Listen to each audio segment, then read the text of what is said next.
back for another monthly recap live stream. So I did this last month with a good friend of ours and fellow beer tuber Kyle over at No Hype Beer Reviews. And basically how it worked was very simplistic. We talked about the beer videos we posted on our channels. We kind of briefly talked about each one, most of them being beer reviews. And I thought I'd bring it back again this month because everyone seemed to enjoy it. And it keeps me on a schedule to actually go live once a month, something I've been struggling to do in recent memory. So this month, I'm joined by another very good friend of mine and fellow beer tuber, Rod from Rod J BeerVentures. What's up, buddy? What's going on, man? What's going on? Living in your world today. So yeah, what's happening? Nah, it's not a world to be in right now. No, but Rod, so for those of you who don't know, Rod's been doing his it used to be called the Beer Flow Show. No longer the Beer Flow Show. Oh, yeah. Man, what is it now, Rob? What is the official now it's just it's like happy hour live, just happy hour live type thing. So yeah. Every Thursday at what time? Whenever the hell you want. 8 Eastern. 8 Eastern we do it now. We actually were going to try to end it earlier by starting it earlier. It didn't work out that way. So now people get an extra hour. Worst decision you guys ever made. No, but yeah, you used to do it like 9:15, but it used to be called the Beer Flow Show. I used to be a weekly member and panel member until my shift, my schedule changed and whatnot. So I'll try to get back on there with Rod in the next couple months. We'll try to figure something out. But I wanted to invite Rod on here because I don't know if Rod's ever been on my channel as far as a live stream goes. So I thought it'd be fun. I don't think I have been, actually. I don't. Yeah. How's that work? How's that work? Because you took so long to make a channel is what it was. It took so damn long. I'm going to need you to zip it up. And then once you did it, it was like, I don't even know who you are anymore. Yeah, I need to. Have your people reach out to my people is what it became. You're about right here. You're about right here. I'm going to need you about like right here. All right. I'm going to need you to settle down. No, wait, you're right.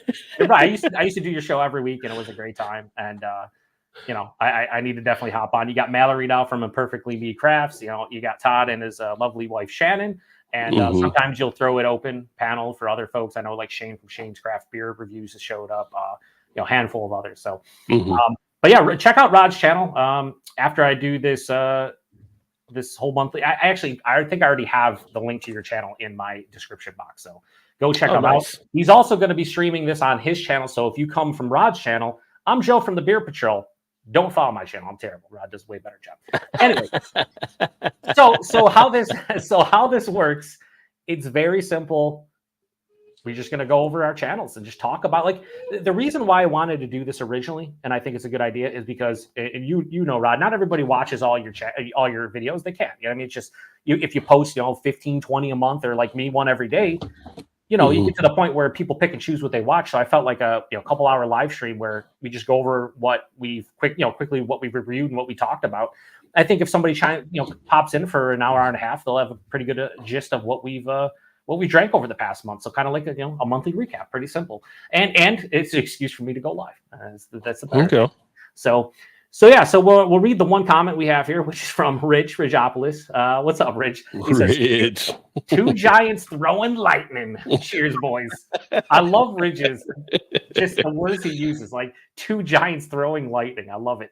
I don't think either of us are throwing lightning, although I would attempt to if I could. It sounds like a great time. So the first thing we're going to do is I'm going to present Rod's screen on here. I'm going to move us down to the bottom here in a second, but I'm going to share my screen on Rod's channel. We're just going to hover over his channel, and he is going to talk about the beers on his channel. So, okay. Something like this. Yeah. Look at that. Fancy. Yeah, that's not too fancy. It's just StreamYard, baby. You use OBS, don't you, at this point? I thought I was going to be digging through my Untapped. I wasn't sure. So, no. Okay. I mean, you can still do it if you forget about these reviews. So I actually went through, as you can see, I watch a lot of Rod's beers. I mostly watch a lot of people I follow, but if I don't, at least I go in there and give them a thumbs up and like, and that's about it. If I can't, but I watch most of the stuff.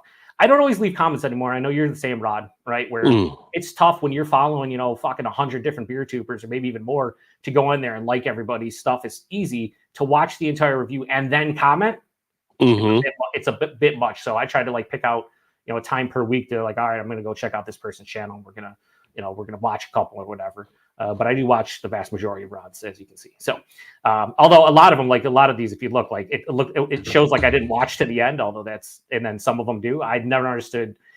What pisses me off if I watch a review and then I go back and want to rewatch it or look at something, it'll like put me like 3/4 of the way through the video, and I'm like, well, what? I watched to the end. Reset it to the beginning, please. Fucking YouTube, man. I swear. All right. So you reviewed this New Belgium Tropic Forest beer, but that was on January 31st, so it doesn't count. Fucking out of here. Unless you want to talk about it. Well, I mean, let's talk about it real quick. Hey, let's talk about this New Belgium Voodoo Ranger Force line. What do we think, Rod? What do we think? Well, first of all, have you had it? Have you had the Tropic Force? Have you ventured into it? Okay. I've had some of the forces though, just not that one. All right. Well, you're not doing a disservice to yourself, that's for sure. As far as part of the Voodoo Ranger series, for me, it was a letdown. It was disappointing. I like some of the Voodoo Rangers. I like the Juicy IPA. I like the original they came out with, the Voodoo Rangers. I like the majority of the stuff. I know they get knocked sometimes by some people, but I think overall it's got a decent line. I think they did a lot better kind of staying focused on it, although I do miss the old New Belgium stuff they used to make. Yep. So when I actually did this one here, I didn't know what to expect. I was like, I'll give it a try. I'll pick up a can just to see. And this was, of all the Voodoo Rangers I had, well, it wasn't terrible. It was definitely the lowest of them all. Now, would you say, was it not terrible? Not terrible. Not Charles Barkley terrible? No, not that. But I felt like it was one of those beers, like they came out with it. Okay, we'll slap the Voodoo Ranger label on and let's keep it moving. And it was like, this isn't like your usual quality of stuff that you're doing with it. And maybe that's the presence of them now being under a macro brewery. It's kind of like just keep shipping it down the line, go to the next thing. So I'm right behind you there. I didn't hate the couple forces I had, but after having a couple of them, I realized like I get why these sell well and why they're behind them, because it does taste like juice. Like it almost has very minimal beer properties, right? Because it's like the natural flavors they put in there is whatever the fuck it is, but it tastes like an actual fruit juice. So I get what people say, but it's like, to me, after like drinking a third of the can, I'm like, this is too artificial, even though it's not technically artificial. Little bit too heavy on that natural flavors. Like you, I remember enjoying the old school voodoo beers, like the old school ones that they had that started it all. And now it's like, I don't know. I just, the whole, and Southern Tier is doing the same thing with their Juice Jolt 2X and regular. Like it's the same thing. It's that natural flavor stuff that's just too fake. It's too fake for me. Like, it is fake. Yeah. I'm not a huge fan. Yeah. The Juice Jolt, I've tried that one. I've done a review on that. Like, I think it was like last year after I picked it up in Jersey or whatever. And it was like, it was just like too much of a juice. It was like, I know different breweries are trying this whole juice type concept, but it's like, come on, you're just throwing basically alcohol in the Kool-Aid. And I wasn't down with it as much. That was a disappointing one. I don't usually have disappointments from Southern Tier, but that one was definitely one that was disappointing. Don't get me started on Southern Tier over the past year and a half, man. Every time I see fucking natural flavors from Southern Tier, I get pissed off, because a lot of the beers that they brew now from like their Blackwater series, they never used to say natural flavors. It used to actually say brewed with so-and-so, right? Now it says natural flavors, and that can entail so many different things. Maybe they are using actual, like for example, they released their Mocha recently, which is a chocolate, coffee, imperial stout and part of their Blackwater series. Now it's just the natural flavors and lactose. But in the back, you say, oh, we're brewing it with coffee beans and chocolate. And they would actually list the ingredients. Now it's like natural flavors. Well, you still using the same thing and just calling natural flavors? Or are you starting to cut corners, you know what I mean? And not using those authentic things. Well, I'll tell you, from the taste, it wasn't as good as it used to be. Now it could be my own palate, could be the ingredients, whatever. I don't like the fact that I see natural flavors. And I haven't posted the review yet, but their Citrafog, which I just came out with their new one. It sounded cool because there's no natural flavors. And then right in the fucking corner, tiny font, brewed with milk sugar. Tell people that it's brewed with milk sugar everywhere, not just in the fucking corner of the can where no one can read it. Bullshit.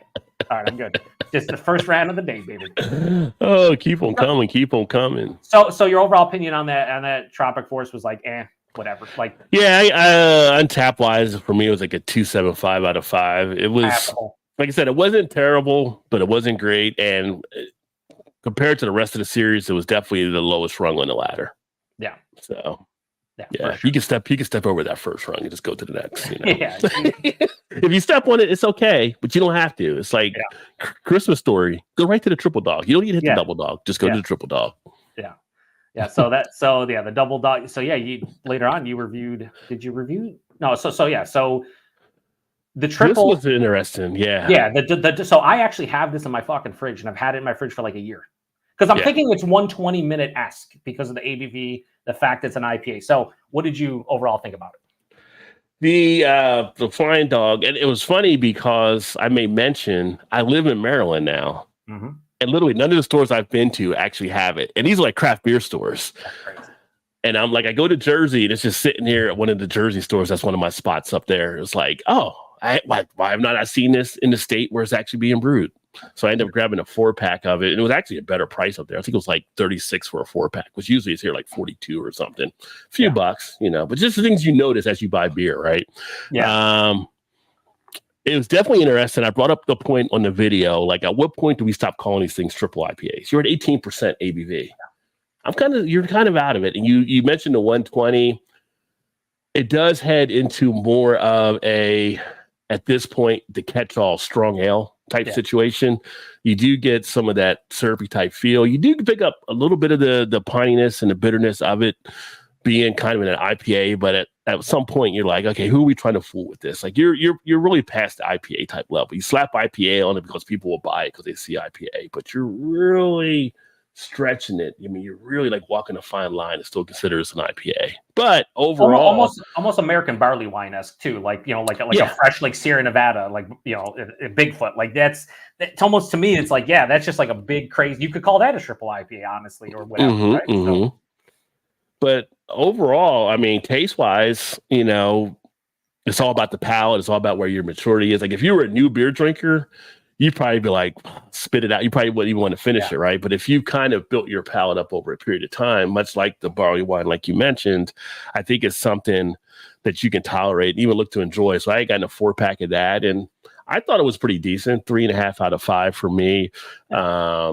It's definitely can be a sipper, although at a point, it's kind of like we were doing this video last week. I chugged one of the end up chugging out one of the like 13 or 14% stouts I was drinking. I just got it wrong. We were in a great time Thursday night, and I'm like, at a point like this, that there's a smooth type part of it that if you're not paying attention, you will drink through it. And I would say don't do that because that will catch up with you. You should be a nice little sipper type thing, putting your little snifter, kick back, throw on the robe, get the fireplace going, maybe crack open a book and enjoy it, right? But it can sneak up on you. It can definitely bite you in the arse, so to speak. On a scale of 1 to 10, don't.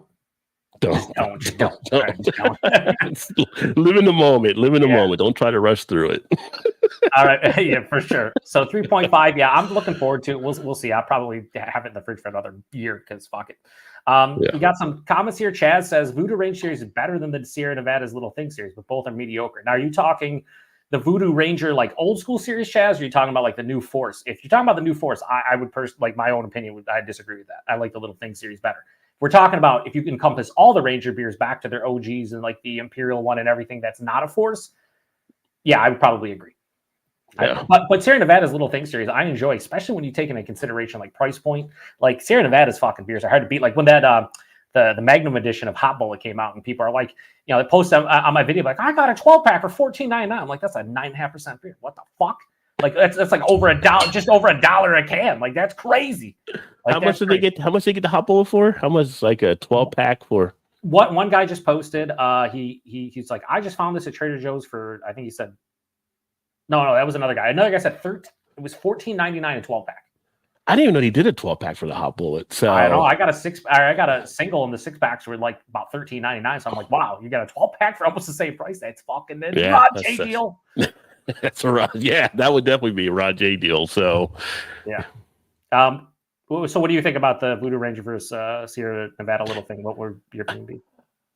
I haven't been blown away by the Sierra Nevada series as much. I've done here bits and pieces. I've enjoyed the ones I've had there. I think it's like you said, if you're going back to the beginning, I think I'm more to the New Belgium side of things, but with some of the slip-ups more recently, I probably need to do some more of the Sierra Nevada, but I might be more shifted. I'm kind of like seesaw teeter-totter dependent on it. I need to do some showdown videos between them. Maybe that would help to Shout settle out to that Joe's debate. Arcade. Joe's Yeah. on the guy. Did he do that?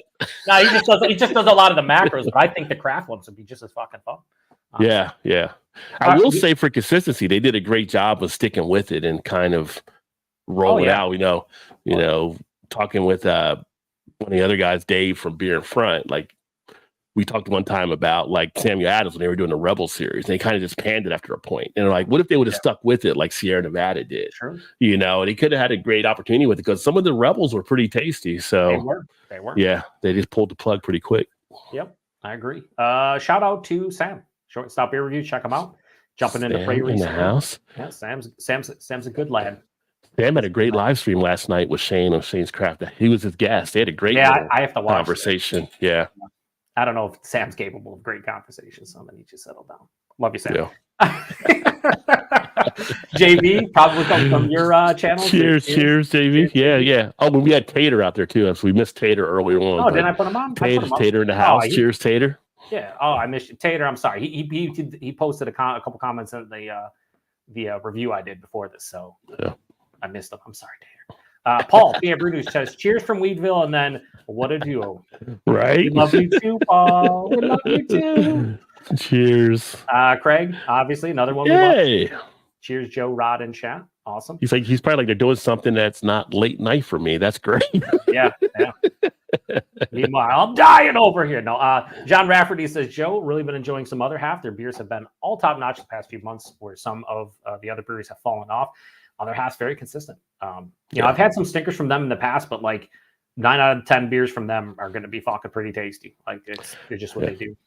You know what the funny thing is about other half? Because in the past, which I got to crack my beer open here. In the past, you were kind of our other half guy. Like you were our Clint Eastwood meal, you know, with me and Todd. Like now that I'm here and I got other half, like pretty much anywhere I go. Now you don't find it as often. I don't drink it as much. Yeah. And Todd's like, how are you not drinking? Like, I don't know. I think it's because of the access. Like when you have access to stuff, it's just like you're looking at the stuff you can't get access to. There's a reason why hype beers become non-hype beers a lot of the times when they start making distro or ease of access is increased. It's because you want what you can't get. That's how life is in general, not just only beer, right? And I honestly, I've posted over 100 reviews of Other Half on my channel, literally over 100 reviews of Other Half, right? In the past year and a half, I've maybe posted like 5. Yeah. And it's not because of ease of access, but it's kind of like I haven't been reviewing as many hazies. But also, there's so many different breweries I have access to now. It's like, do I need to review another half every week or every couple of weeks when there's so many fucking breweries out there? It doesn't make sense to do that as often as I did. So, but they're still great. They're fucking great. They are. They really are. Paul says they used to be called American Barley Wines, going back to your double dog, which is what I said. And then he said it like 5. Great minds think alike, Paul. But yeah, American Barley Wines are just, I mean, they're basically, triple IPAs for the most part. I mean, they're a little bit more malt driven, but like a lot of them get to that territory where it's like, you know, are you drinking American barley wine or just a really big triple IPA? I feel like I understand where they go with single, doubles, triples, and they even have like quads now. But like I feel like anything over a double, so once you hit 10, should just be like Imperial. But Imperial anything's like what, 8+? 8? No, 7.5 for IPAs it's 7.5 now. 7.5. Okay, so it's just like I think breweries just were like, oh, well, that's a double IPA. We'll call it a triple. And then someone was like, well, this is into the 14 range. We'll call it a quad. When we're going to get I'm sure there's quintuple ones out there. Like, I don't know. There are some like there for the like, at 18, it's kind of like you're not really still a triple. Like a triple 10.5 is kind of become the standard, I think. So, you know, you're a lot higher than that. It's true. Chad says, if I see a triple IPA and label, I'm not buying it. I totally get it. For me, I always hate. The main reason that some triple IPAs turn me off is if I get like a fusel alcohol, like an ethanol kind of character. There's nothing worse to me than a super boozy hop forward beer. Give it to me in all the darker beers and like barley, you know, like old English barley wines, old ales, you know, big Doppelbocks, fucking imperial stouts, all that stuff. Give me that alcohol because it goes with the style. I don't want to be tasting the super hop forward beer. Then all of a sudden I get a blast of alcohol in the palate. That's not for me. It's never will be for me. Yeah. Well, to play devil's advocate for Chaz, you'll be doing yourself a disservice if you see a Hop Butcher triple IPA, you don't try it. That's because they're pretty damn good. So they are. Or even I haven't had any of theirs in a while too. So or another half like triple IPA. Another half, yeah. Paul says 750s of CBS. It was quite a hangout that night. Jesus Christ, Paul. That's a lot of that. I mean, I don't drink that brewery anymore, but that's a lot. Me either. But yeah. That's way too many. Adam says, cheers to the two huge legends on the panel and everyone in the chat. Do you see any legends here, Rob? I don't know. You got more people backstage I don't know about yet. I don't know. Yeah, I think Adam is he might be a few beers deep. You know, it is, in the evening there. Cheers, Adam. Cheers, buddy. Great guy. I love Adam. Clint Eastwood was a mule. Is this like an alternate to Coogan's Bluff? He's another half mule for sure. I guess he didn't know Clint Eastwood directed it. He was in the mule movie. That was his movie he directed when he was the old guy with the pickup truck. Yep. Which is like a lot of Clint Eastwood movies, that old guy in the pickup truck. Yeah, about 83 of them or so. Paul says other half still hard to get here, and it's old and highly processed. The price gouging. Yeah, for sure. And there's places that you would do that with a lot of beers where it's like, oh, this brewery, you can get this beer for $20 or $22 a 4-pack, and it shows up and it's $10 a can. You're like, huh? That seems a bit steep when the cans at your brewery are $5. I know going through the 3-tier system and all that stuff, but it shouldn't double in price. Which is really funny for Paul because they have a brewery right there in Philly. It should be able to get there a little bit easier, but Paul doesn't go to big cities. That's crazy. that's blasphemous. The biggest city he'll even. Why do I think of Paul? I think of Paul going to the big city. In my mind, I think next to Ken for some reason. Oh yeah. I don't know why.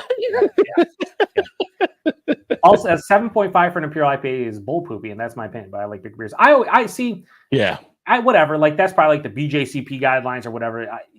For me, when I think in my mind, I think Imperial. I think 8. Like that's like the lower end for me. Like it's 8.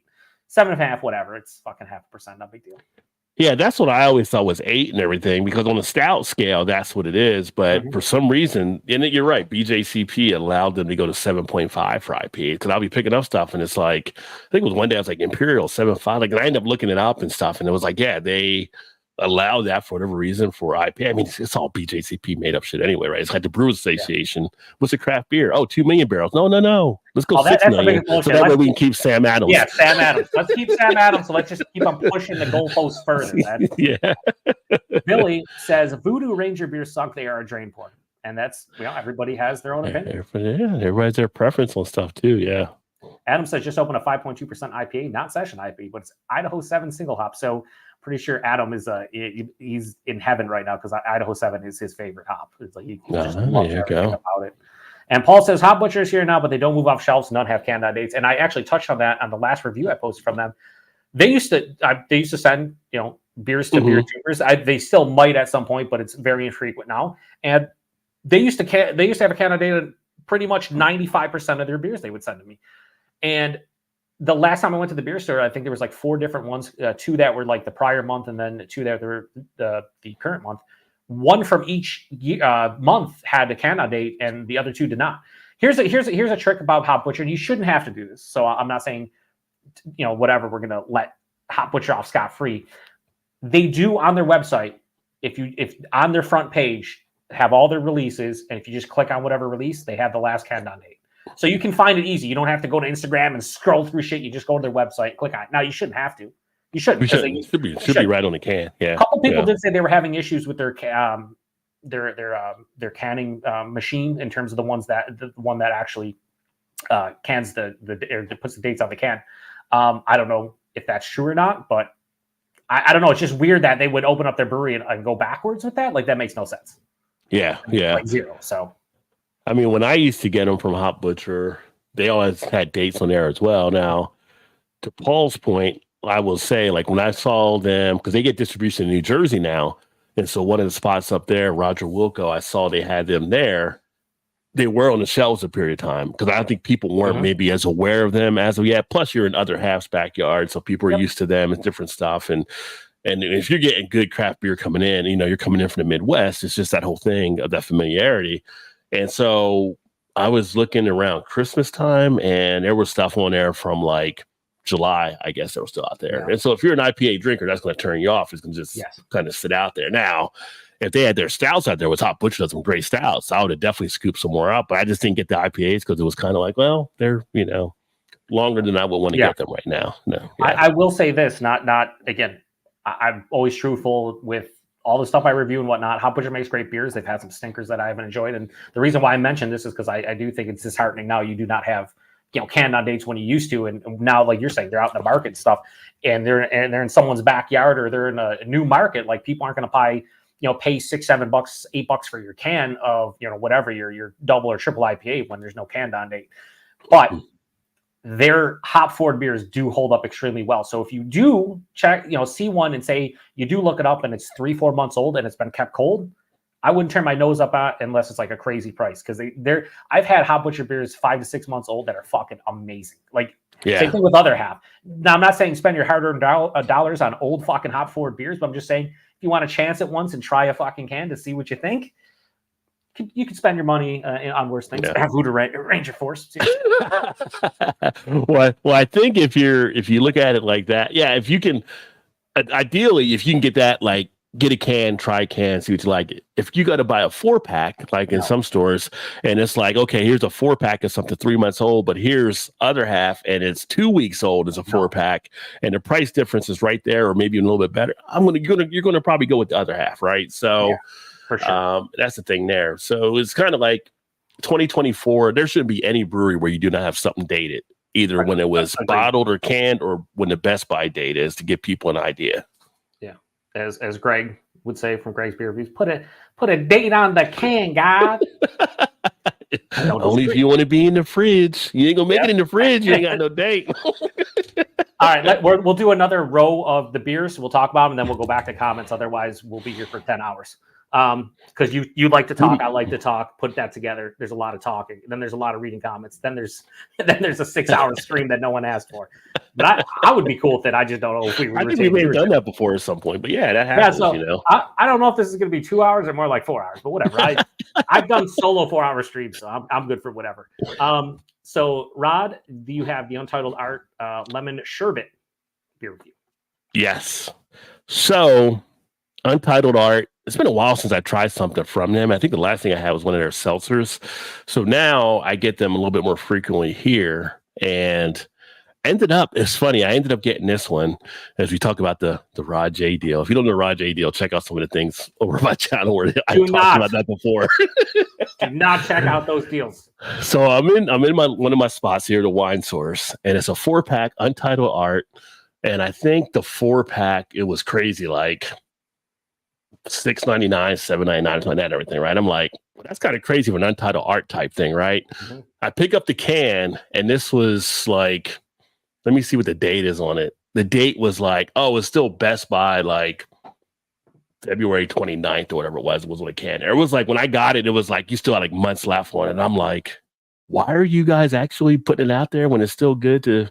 So I ended up grabbing it, and I kicked myself later on that I didn't grab the other one that was there, because that shit's tasty. It was real tasty. So if I had expressed it in how it may be, if you ever had lemon meringue pie, which I was a favorite of as a kid growing up, those were my favorite pies. Yeah. That's literally this alcoholic version of lemon meringue pie in a glass. And you got a taste of the lemon, a little bit of a lime, a little bit of a cracker type feel, like from like the crusty type feel that you get sometimes. I mean, this thing was just like, literally, you have to pull your head off the glass to stop drinking it, because it's easy. You could easily chug through this. So Untitled Art, again, a solid brewery out of Wisconsin, and that was one of the better ones I've had this year, I think. So I really enjoyed that one. What did you rate it? That one was a 4.25 out of 5 for me on Untappd. So yeah, cool. All right, so the next two will just combine because it's Sam Adams, and I reviewed the remastered, and I have the Cold Snap in the fridge review. So what did you think about both? We'll start with the remastered. So the remastered has actually been one that's opened up some few questions, a little bit of debate on the channel, which I enjoy. I always love when people comment, and debates always want that action. And the talk around the whole remastered, like, let's see what it was versus what it was previously. And while the remastered isn't a terrible beer for me, I prefer the original. Yep. There was definitely a little bit something,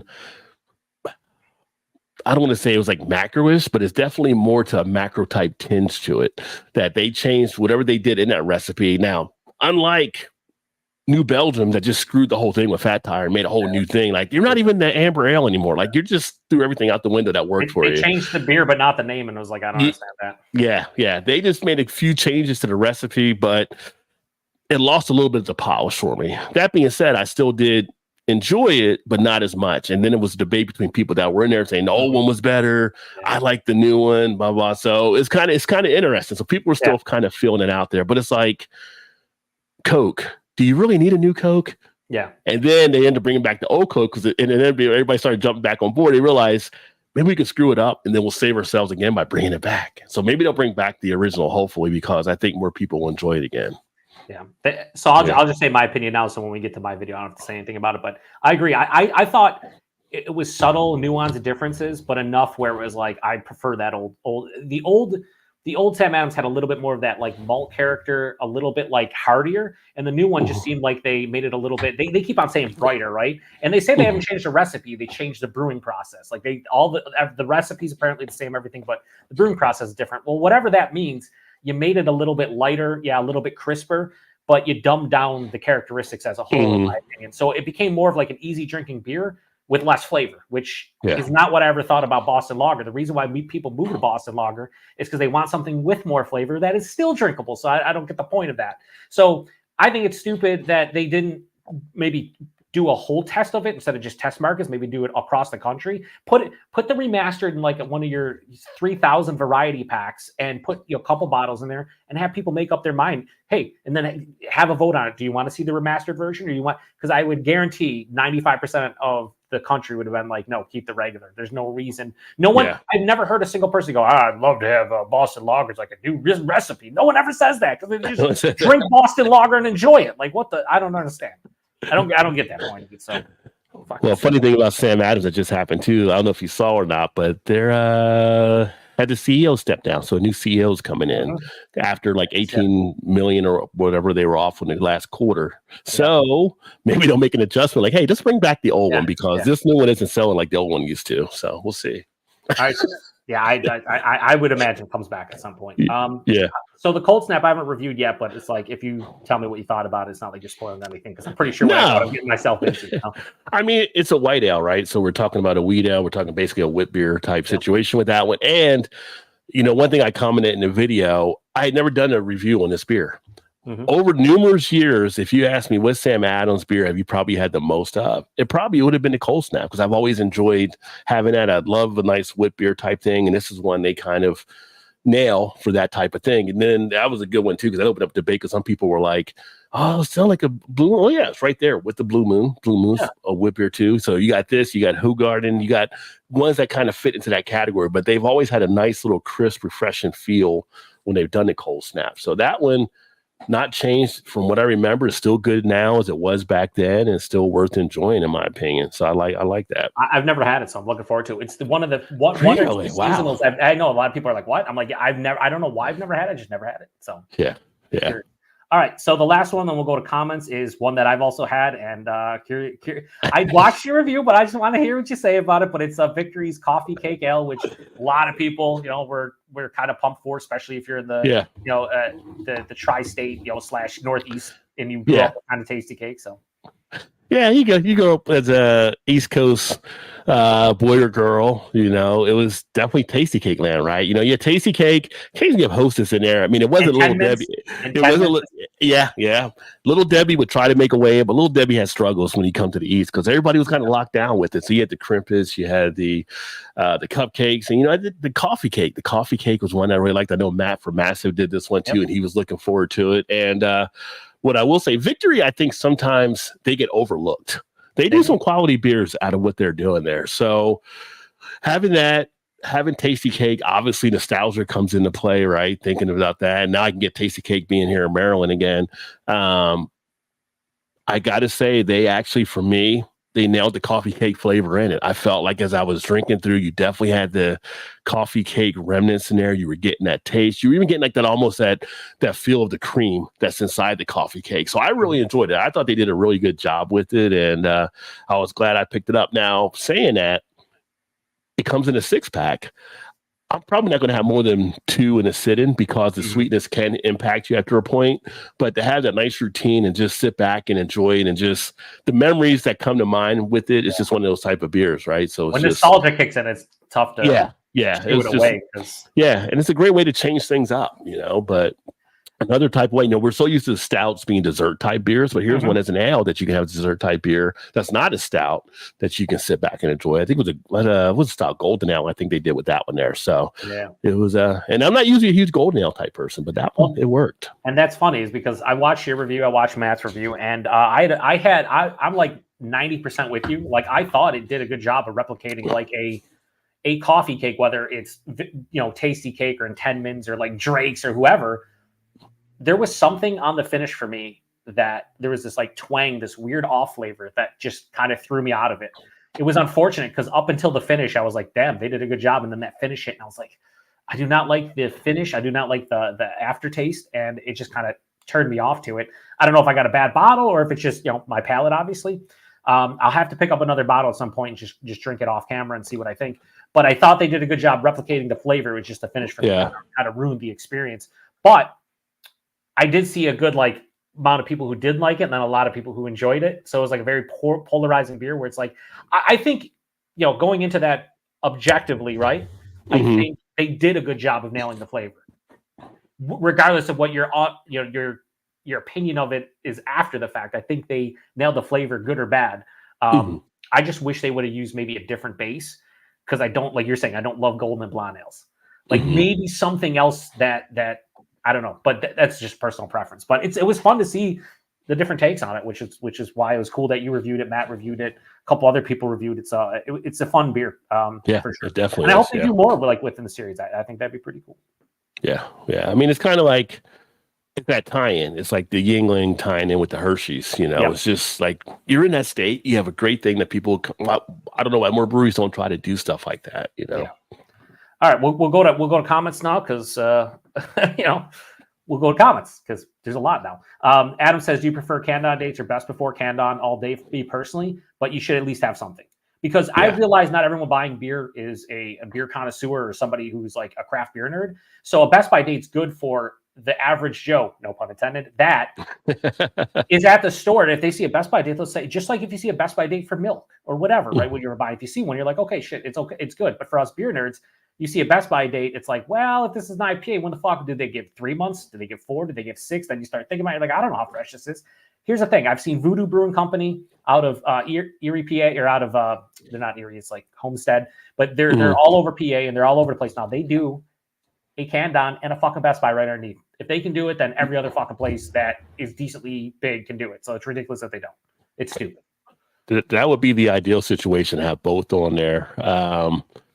I think I think you hit it right on the head there. Like the best before date works for most people in practical sense. Like this should be done before then, right? So personally, I can go either way, but I like the kind of the canned on date because then it's like I know when it was actually put in and how long it should last or store. But again, that's kind of getting to the whole beer nerdism, right? If you're that deep in the beer, you can kind of judge that out. Most styles can go a certain level.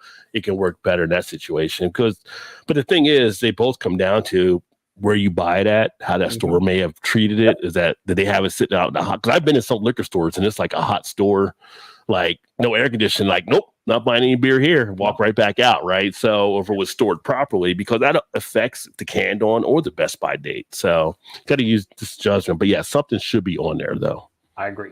I totally agree. Paul says no New Trail is now dating their cans when their ABVs. The Eagle has landed Big Daddy. As Paul drinks a lot of New Trail, they always used to give him shit for the dating the other cans and the ABV. So that's cool to hear. And then he says canned on for me. I think that probably most beer nerds are going to say canned on. Dan from FLX says this Chaz beer reviews. It is not. It is not, Dan. Jesse says I'm with you, Joe. Canned on date 2 for sure. And then Paul, who switched over to his other account to log in and post comment because I'm sure he hit the like buttons. Thank you, Paul. He says going home to review a dark mile from Evergreen. Amazing to see a dark mile in the US. Oh yeah, subscribe. Yeah, subscribe to Paul's channel. And also, I like Evergreen of what I've had from them, so I would totally buy a dark mile from anybody, but definitely them. One of my favorite PA breweries that I've got wind of in like the last year and a half. So Yeah, I haven't had anything from them, but I've been hearing their name lately, so they're definitely making some noise. Yeah, I definitely highly recommend checking them out. Adam says, at FLX, someone is clearly missing the reserve member. Do you need Joe for sweeps week? Well, if you do, I can swing through and we get all those views, except for probably get a lot of thumbs down and just not views. Chaz says, Victory Coffee Cake, not sold everywhere that sells Victory. You know, you're right. Chaz, great viewer on my channel. He loves the whole distro thing. Like, we chat about distro all the time.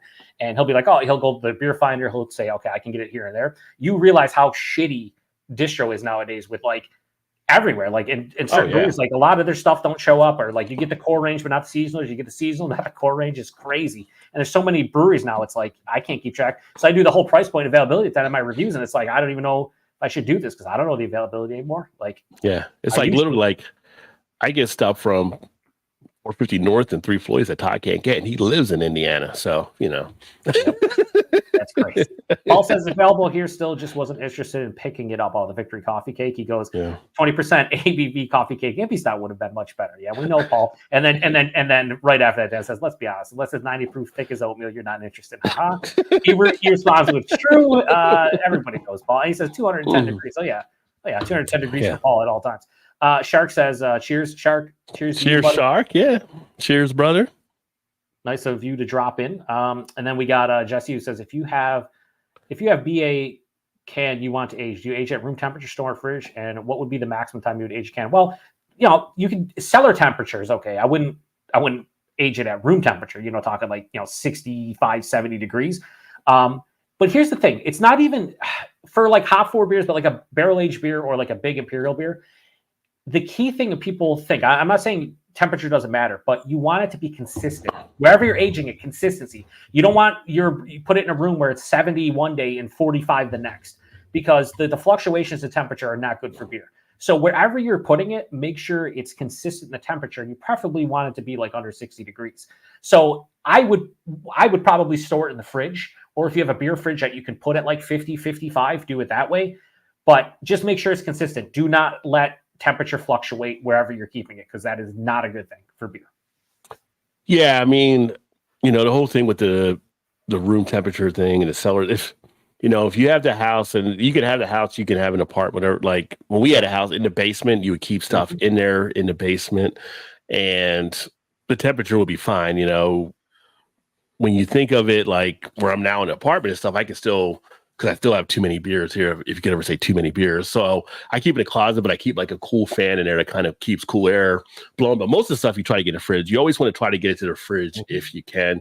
And then when you take it out and enjoy it, just because the fridge in that temperature, you don't want it to re-ferment and start affecting stuff more. And that's where, if you have an ale, the heat comes into play and stuff. So by having it in the fridge, it kind of suspends stuff from actually happening there, not changing up too much. So like Joe said, kind of having that consistent, I would say, you know, the 50 to 60 type range, somewhere in there, and just, you know. Yeah, and also, is the key, for sure.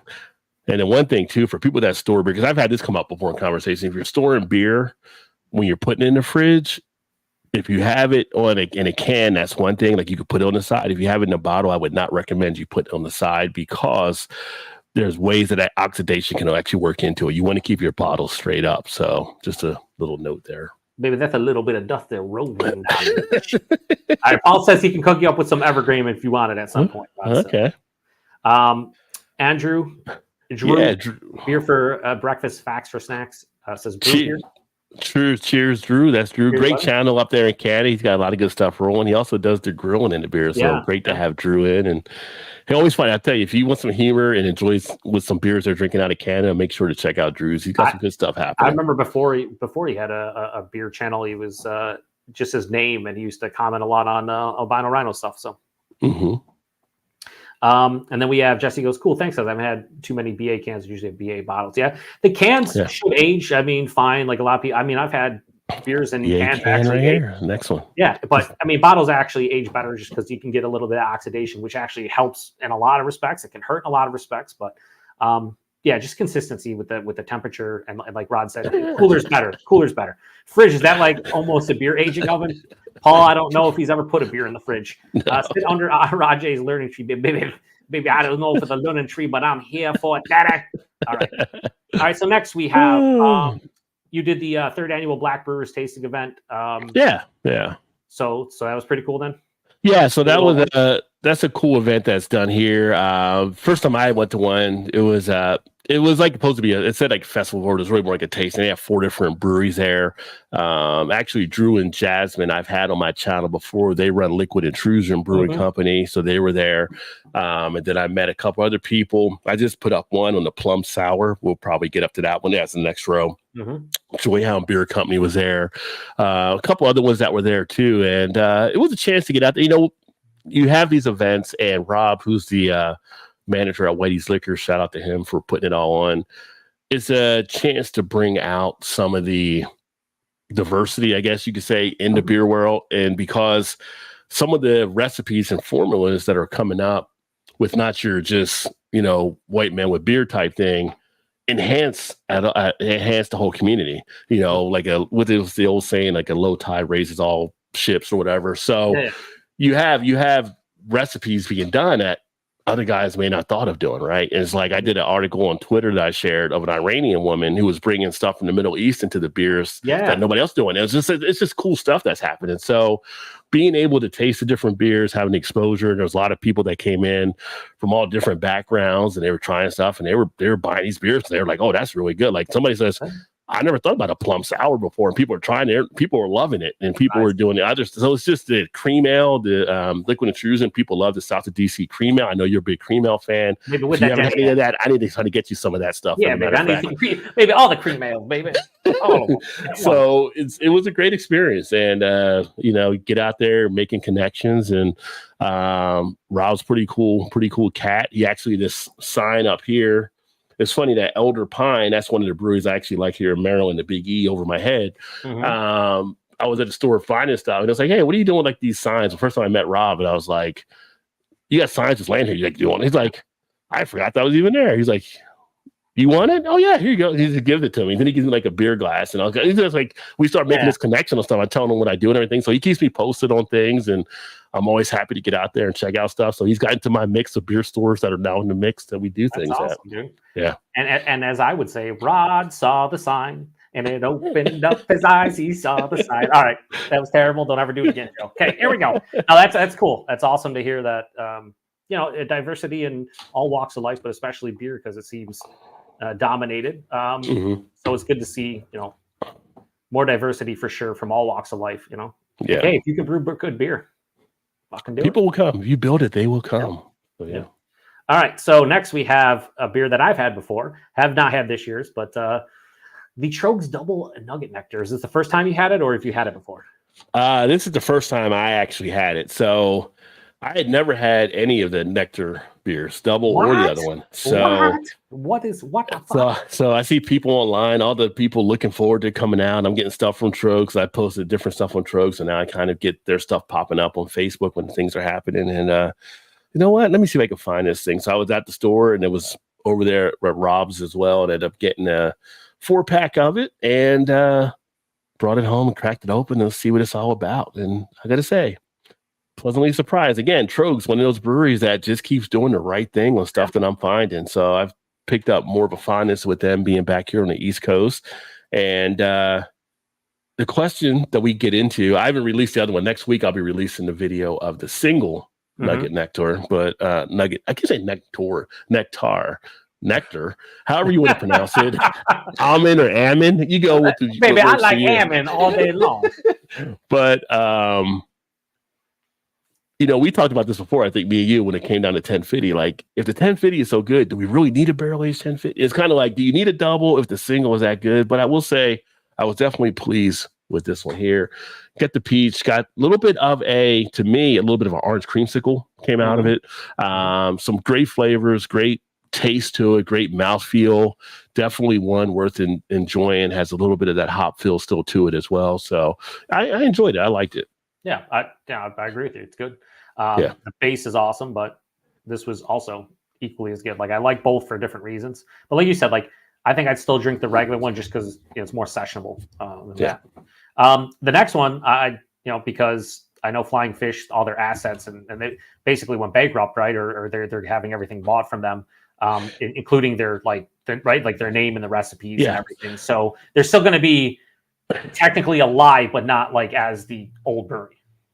So here's the interesting thing about Flying Fish, right? So I did this one on the fried ice cream stout, which if you ever had fried ice cream, my biggest thing is if you ever back in the day, so I'm sorry, some of you Y's and Z's and maybe millennials didn't get a chance to None see of it. you whippersnappers are going to understand. You go to the grocery store, you see a Chi-Chi's salsa. Well, Chi-Chi's used to have restaurants. Mm-hmm. And people used to love fried ice cream that Chi-Chi's would have for dessert. This was like having that in the can. They nailed the feel of fried ice cream kind of in the flavors and in the taste. It was really an enjoyable type stout. So Flying Fish out of New Jersey, they actually filed Chapter 11, had to go to auction up their stuff. Funny thing that happens. So here I am in Baltimore, and one of the local breweries we probably frequent the most, Guilford Hall Brewery, ended up being the one to acquire their rights and all the stuff. They got all the recipes, they got all the things, and they're going to be still distributed into the East Coast of Flying Fish beers. That's cool. Under them.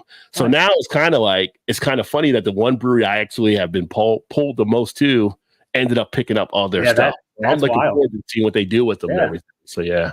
Yeah, I mean, I remember hearing about Flying Fish back in the day. Didn't they do like they did like a rice beer?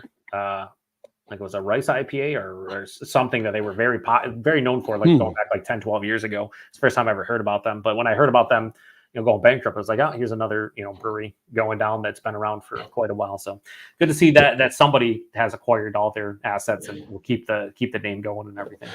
Yeah.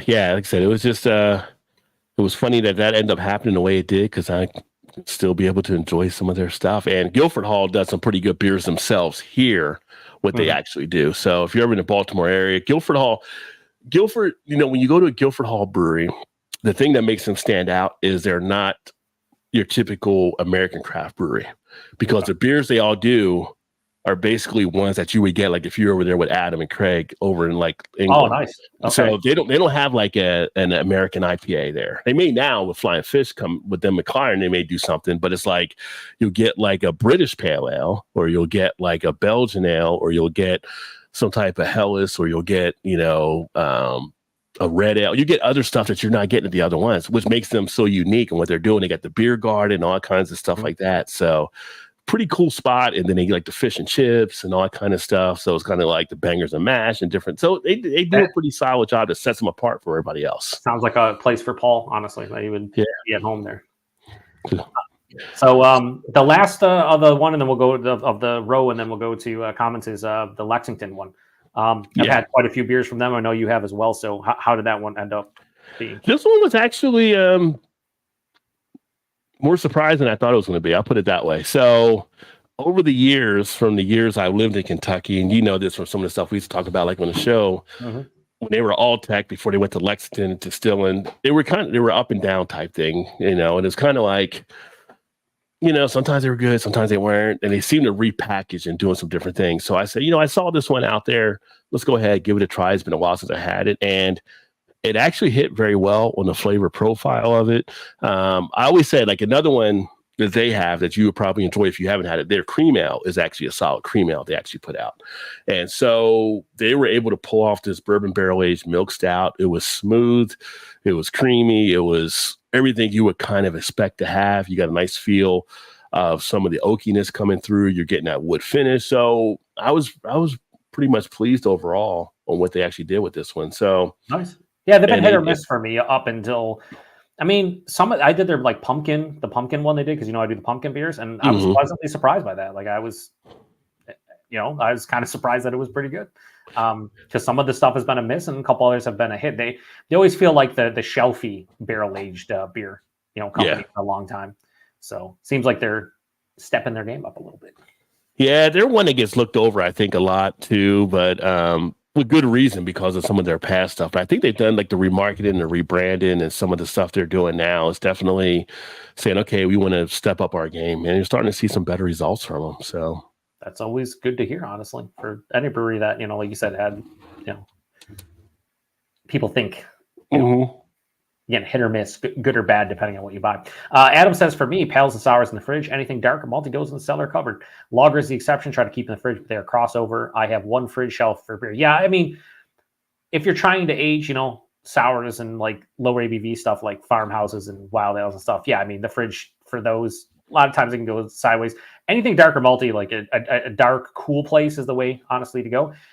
Outside of like Doppelbox and like bigger lagers, I don't really ever age too many lagers. They're usually just in our fridge for consumption in the very near future. But yeah, there is no like, I mean, I'm sure there's a guide out there, but there isn't like a popular guide that tells you exactly how to do everything. But I would say, like I said, consistency is the biggest thing out of everything. Consistency, you don't want the beer to re-ferment, so make sure it doesn't go over like 70 degrees. Outside of that, like the fridge is always the best. Yeah, fridge is always good. I would say the rule of thumb, 8%. So beers that are 8% or more as a general rule of thumb are ones you can usually get away with age. And now there's exceptions to those rules because you can have some great lambics that are 3.5 or 4 that you can hold on to for a good amount of time as well. Or saisons, farmhouse ales. Things that are going to change with time because the yeast is going to do its thing on its own, and the hops are going to die out a little bit, and the complexity of the malt's going to shine through. Generally imperial beers are what you want to age outside of those rare exceptions. I think Adam's dead to me mostly at this point. So cream ale for me is just a culture that's gone wrong. We're just going to ignore that comment. And just, Shots fired. Shots fired. Fucking Adam. He just has that Jenny cream ale, right? Anyway. Yeah. Dan says, myself and Mike just got done reviewing beers a little bit ago, had some tasty beers, so we don't have to watch the 2021 classic reviews anymore, Dan. Unbelievable. I was enjoying those. Josh says, cheers. What's up, Josh? Cheers, Josh. He said, I had the Flying Fish Blueberry Braggot to dump the whole 4-pack down the train. That's the other one I heard about back in the day. Like their rice, I want to say it was like a double rice IPA or something in that realm, and then that Blueberry Braggott's the other one I heard of. I wonder what he didn't like about it. They called it the whole thing. He always says he's done with craft beer like halfway through a stream, and so maybe he was just done with craft beer that night. Like talking to him, dump it all out. Did he dump it from the bowl, or was he using the glass? Is my question. Yeah. Oh, he's definitely using the bowl. If he's drinking a blueberry braggot from a bowl, I might be done with him. Paul says I now have a beer cabinet in my living room. Most are already 10 years plus old brews. Yeah. They're getting that nice Paul aging in the backwoods of PA. Speaking of old beers, and this is something that Adam probably saw, or Craig, if he's still here, but over in the UK, we were talking on the beer news segment Thursday night. One gentleman drank 72-year-old Coronation Ale from Green King. It was basically the beer that was to honor Queen Elizabeth back in 1950, I think, or whatever. Gross. And apparently they found some somewhere that was stored, but it was all held, and he said it tasted like a Christmas cake. And he like pretty much said all the flavors and all that kind of stuff was doing is like this beer. I think at the time was 6%, but he said he felt like it was more around 12 because he was a beer connoisseur. It wasn't like an average person. Like this guy is known for drinking top-notch beers. And it's just like, again, you just never know sometimes, you know? For my 2000 beer review, I just posted on Thursday, I reviewed Nugna is fucking Dark Horizon first edition, which was, I think someone said 2006. I thought it was 2007. I have the first edition. Shit was 17 years old. It was fucking amazing. Like it was amazing. So, I don't know about a 72-year-old beer, but you get close to 20-year-old beer and it's still good. You're like, damn. And it was in two different cellars. The beer manager at one of my local favorite bottle shops, he gave it to me back in like 2015 to 17, and then it went in my cellar. So two different cellars, probably at two different temperatures. Shit was still awesome. A little bit of oxidation, but like no infection, didn't re-ferment. It was fucking awesome, dude. Yeah. It's crazy. Yeah. Right. I think if somebody gives us Schlitz from 1950, I don't think it would hold up as well. I'm just saying. Yeah, no, I don't think so. I wouldn't want to know, honestly. Dan says half of those brews are single IPAs at room temperature in response to Paul, which is kind of crazy. Paul should at least put his IPAs in the fridge to preserve the hops, and then when he drinks them, just let them sit out for fucking a couple hours or whatever. I don't. Paul, the fuck. Josh says everyone should enjoy beer out of a bowl. Josh, I might have to. Where's the ban? Can I ban him from the chat? I don't know. You just go to your channel, man. It's not cool. Josh's beer bowl is hilarious, though. It's even more hilarious that like the place backyard or back channel, I think, brewing company. He wants to try and get some beer so he can have #proper bowlware or whatever you want to call it, and they ghost him. straight ghosted him. Dave from Dave TV says, cheers, buddy. Cheers to Dave. Great channel as well. Yeah. And then Adam says, bowls are for cereal, pasta, and custard only. And then Craig chips in, or smoking. All right. We're going to go. So we'll leave this video to the end for you. Just you want to talk a little bit probably more about it. But okay. So we'll go to Corona first. Familiar, or I would pronounce it, but I don't want to. You were trying to pronounce it. The familiar, whatever you want to call it. It's definitely not familiar. It's like Corona familiar, the one from Mexico. So the one in the brownish can. That one. So one of the things I've done on my channel that I'm kind of getting into this year is, because it is a beer channel and years, it'll be 9 years next month, but actually this month, rather, 9 years in March, because we switched over. Happy anniversary. Is to have more, because I do get questions around some of the macro type beers and stuff like that and everything. It's just to introduce some more videos on different stuff that I've never tried or never reviewed. And for years, I thought about trying a Corona Familiar, and I just never picked it up. And you say, you know what? It's right here. Let me grab a can and check it out, because I'm not a huge Corona fan at all. In fact, Corona is like the least beer I probably would pick. I probably would drink a Line Kugel Summer Shandy before a regular Corona. And y'all know how I hate the Line Kugel Summer Shandy. Again, you were down here after earlier. Now you're just off the stream.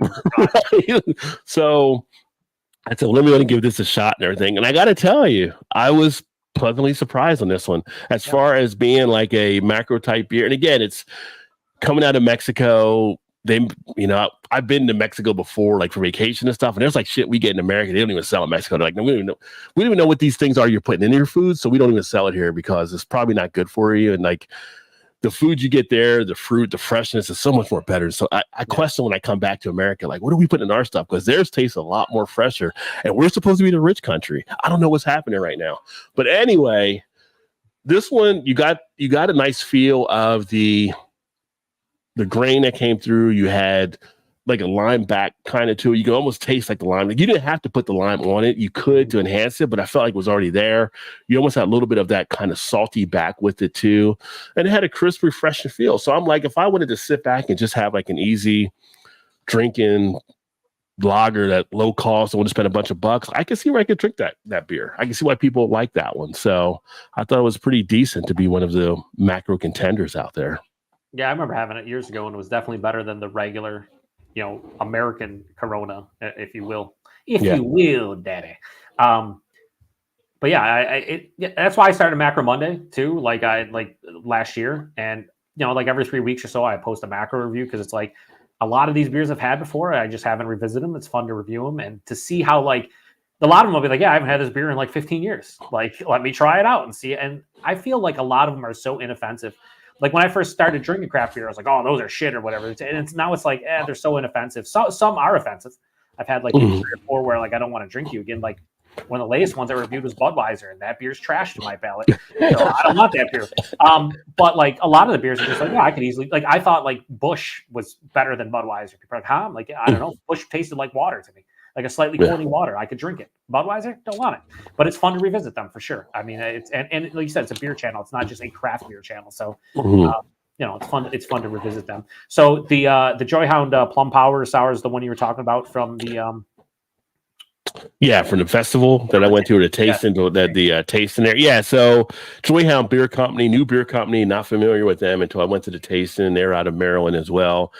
Plum Power Sour. They had a couple other ones that were there too, but this is the one that actually grabbed me. I ended up buying a 4-pack when I left.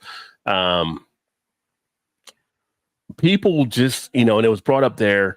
People don't usually think of plums being like in a sour beer. People are like, I don't think I've seen plum used in a sour type thing. Yeah. And you talk about some of the people that can be overly affected by sours. They're like, oh, it's too tart. See this. This was a well-balanced, put together sour. It wasn't like all up in your face. It was bright. It was vibrant. It was a great mouth coat into it, a nice feel. It was just an easy drinking one where you got the sour, you got a slight tart, but it didn't get acidic on you. It was just smooth overall. Like it was really well done, and it was one I enjoyed, and it was probably one of the top ones of all the beers I had that were there that really stood out the most. So, and it's nice because it wasn't like also we didn't have to go the whole smoothie route, right? Like I love Imprint, I love what they're doing with their stuff, but sometimes you just want a beer to taste like a beer. Like you don't want it to be like the slushy type, You want a smoothie regular type sour. thing. Yeah, Yeah, you don't want to be this one chewing or did it. eating. You don't want the beer to be 600 calories. You just let's something refreshing with a nice plum flavor that's still a beer at heart. Like that's I get you. And then the last one you posted was go back to the macro, but Miller Genuine Draft, which I just watched today because it was the last one I watched, and the glass lacing was fantastic. Yeah, I mean it's a kick thing. So it was kind of like that's another one. I was at the store a few weeks ago, and it was like, okay, so what else? Oh, you know what? And this really got going on one of the past shows because Mal was talking about how she loved Miller Genuine Draft, but couldn't get it. She couldn't get it in Chicago. She couldn't find it everywhere she looked. She was trying to find it just for the nostalgia of like that and everything. She literally had just gotten it from Shane for Shane's Craft Beer. He had to send it from Canada for her to get it in the States where she's at. But you know, I was like, you know what? I can get that. I'm gonna pick up one, and because for me, it's nostalgia. And I mentioned this, like the Miller Genuine Draft came out in 1985. I went to college in 87, so 87 through 91. We were there at the height and where people were just Miller Genuine Draft was like a staple almost everywhere that we were drinking and partying and all that kind of stuff. Yeah. And I'm like, I wonder if it tastes the same now as it did back then, and kind of is still an easy drinker type. And again, it was more pleasant than I thought it was going to probably be, because you know, you go back to some of the macros and you're like, this is nothing compared to the craft stuff, but it's still a nice quality beer. You mentioned, you know, Bliss versus Bud. I would take Miller Genuine Draft over Bud. I think, you know, I think it's just a nice crisp feel. You had some of the grain, the grassy type feel. You knew it was a macro. You had some of the corn stuff coming through, but it wasn't overly in your face as well. It was just, you know, a decent type one on a spring day, a hot day. It's an easy one. You could just go ahead and pound right out. So 4.8 ABV, you know, you're not getting hammered off of it. I agree. And I haven't had that beer, I don't think ever. I'm trying to think. I don't know if we get it here, but there's a lot of like niche macro beers like that where like, you know, the distro doesn't make it to certain areas that like people definitely are like, oh man, I enjoy that one. So yeah, that'd be one for me to try down the line. Like you seem to enjoy it for sure. Like I was like, oh, he's getting down with this. Like it's funny. You mentioned a macro that you enjoy. You mentioned the lacing. The lacing was kind of amazing on it. Like it was still like a nice quality product. You know, it wasn't like faded out like some of the other macros. I mean, it was still a well put together beer. That's all you can ask for. All right. So last thing we'll talk is about the Simo Sups thing real quick, and then we'll read comments and I'll start mine. All right. So I know a lot of people have done, I've seen like in my feed, probably like 4 or 5 people do the chug. What's the background? You want to talk a little bit about the background about that? Yeah. So for those of you that don't know Simo Sups, another beer channel, Josh does a great stuff on his thing. So recently his grandfather had been diagnosed with dementia, and they're kind of fighting that battle against it right now. And so he was doing a fundraiser and came up with Chug. It was a Chug for Charity and Drink for Dementia, and was sharing it to try to get the word out in the beer community. And you'll see people in the beer community that have jumped on support. Like over in the UK, you'll see a lot of them have like the hashtag Chug for Charity, Drink for Dementia, that you have people doing it. And then I've known, I guess Josh maybe now, I want to say a couple years or so like that, but always a good guy, right? And it was one of those things that just hits, and it's kind of like something like that, you know, it affects so many people. You know, whether you know someone yourself, you probably know someone that has someone they're dealing with. So it's just one of those things, and it's a rising number. I think when I was doing the video, I talked about like, I think 50 million have been diagnosed right now, and they're expecting like almost 10 million a year to be added to that number. That's how much it's actually increased. And so we wanted to show support. And so during the broadcast on the live stream, me, Todd, Mal, we all did a chug for him and shared his information and stuff out there. And if people want to be a part of it, they can actually, you know, join on. I put the link out there for the charity stuff and things that he's doing. And it's just it was one of those things that I tell you, when I did that video, you're always live. You're live, right? So you know how you do stuff, and you're like, you know, you're going to talk about it prepared, but you're never really fully prepared until you actually do it. And if you watch the video, I do get choked up talking about it stuff, and it's just it hits. I mean, that's just real raw life. Emotion, man. It's raw emotion. It's real life. It's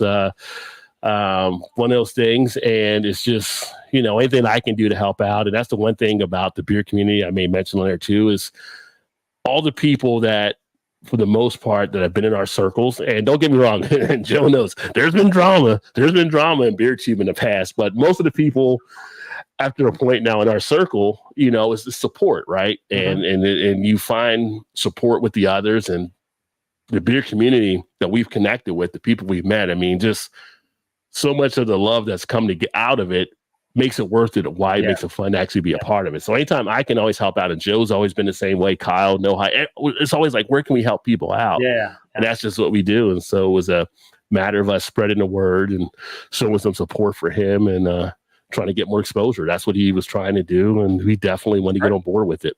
Yeah, I'll try to remember to post a link in the description if anyone wants to check out how you can donate and whatnot. I don't know if I'm going to do a chug. I might do a chug. We'll see. I'm terrible at chugging in general. Yeah. But well, I did the chug and I had to wait for Todd and Mao to catch up. Yeah, of course you did. Of course. Stop flexing over there, sons. Stop flexing. Like, Todd, you got a Miller Lite. What's the problem, son? Stop flexing, sons. No, so yeah, I'll try to post a link to his channel and also how you can donate in the description box after the fact. Hopefully, I remember because I'm old. And you're younger than me. yeah. A lot of times I'll like remember like a couple of weeks later. I'm like, did I put that link in there? I think I said I was going to say do something about like, putting a link in there, and then I put the link in there, and by that time no one's watching. So I'll try to remember later on to do that. Anyway, it's an awesome. Like I love your video especially, but I've also liked all the. I think TK from A Beer Day with TK did it. That song came through my feed, and a couple others. So. I'm sure there are many more that I just didn't see. Like yours, I didn't see until when did you post this? Let me see. You posted this 5 days ago. I think I saw it yesterday or day before, something like that. Yeah, because we took it up the live stream and I had to go back and pull it off of StreamYard and just cut out that segment and then repost it up by itself. So yeah.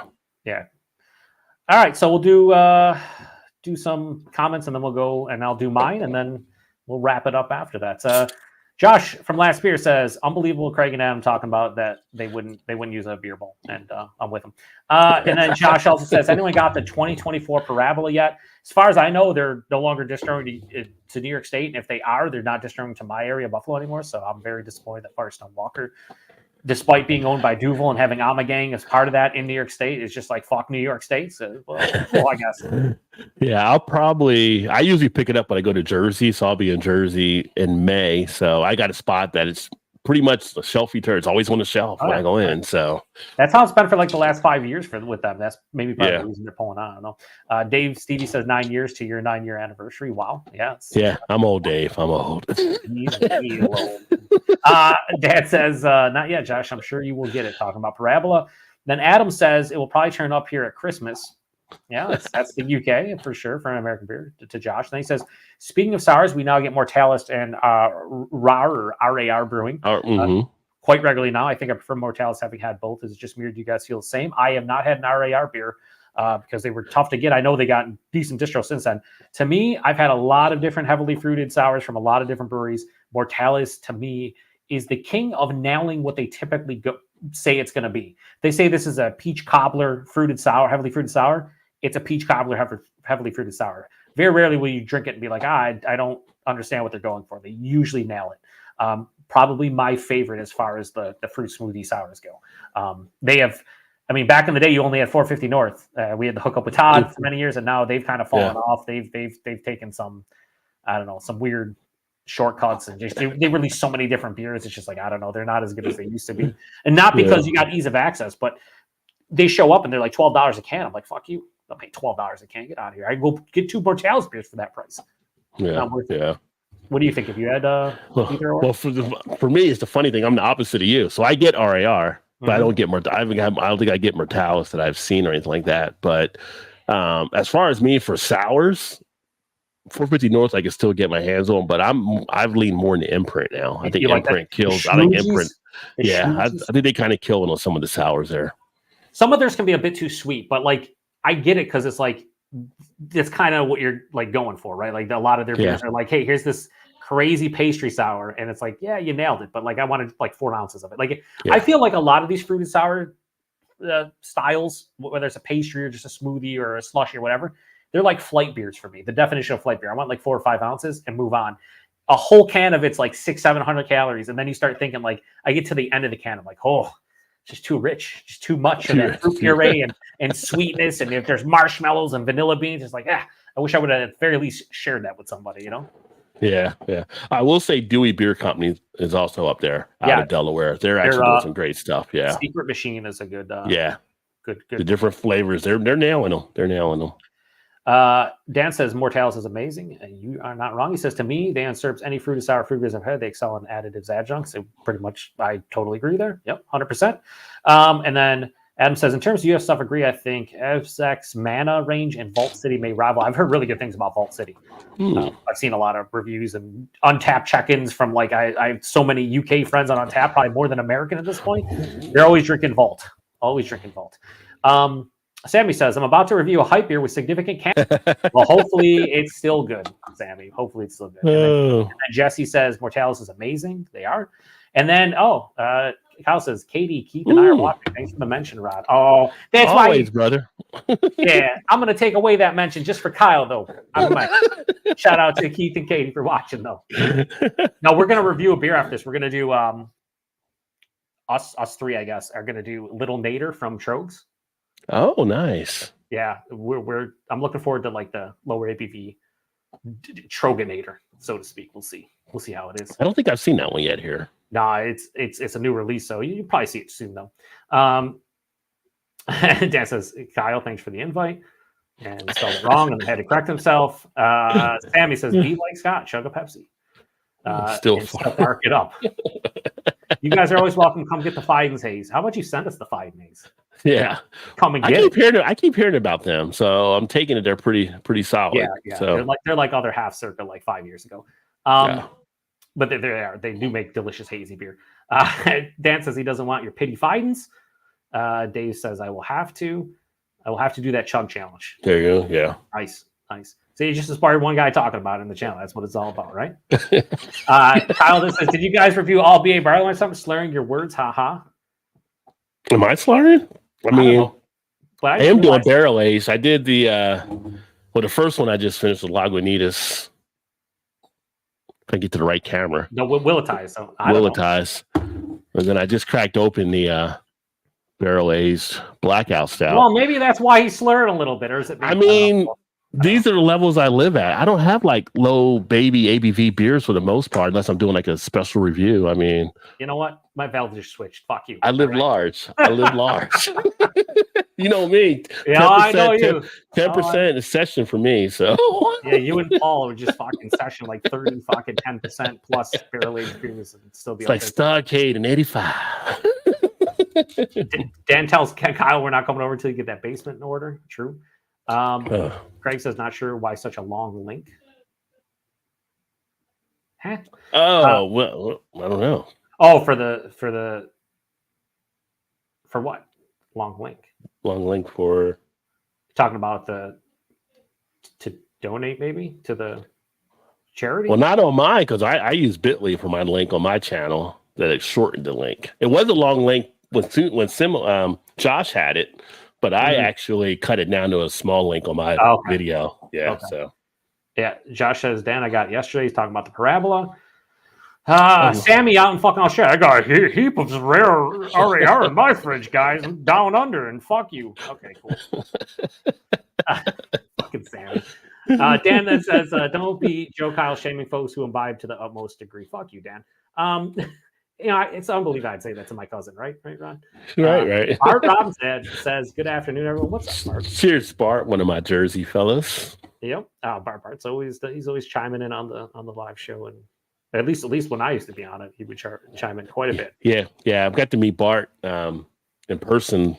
When did we meet Bart? It was a year before last, I think. But Bart's been watching the channel for a number of years, but up in Jersey, so we got together at Spellbound, I think, to have a couple beers, and that's one of my classmates runs that brewery. So awesome.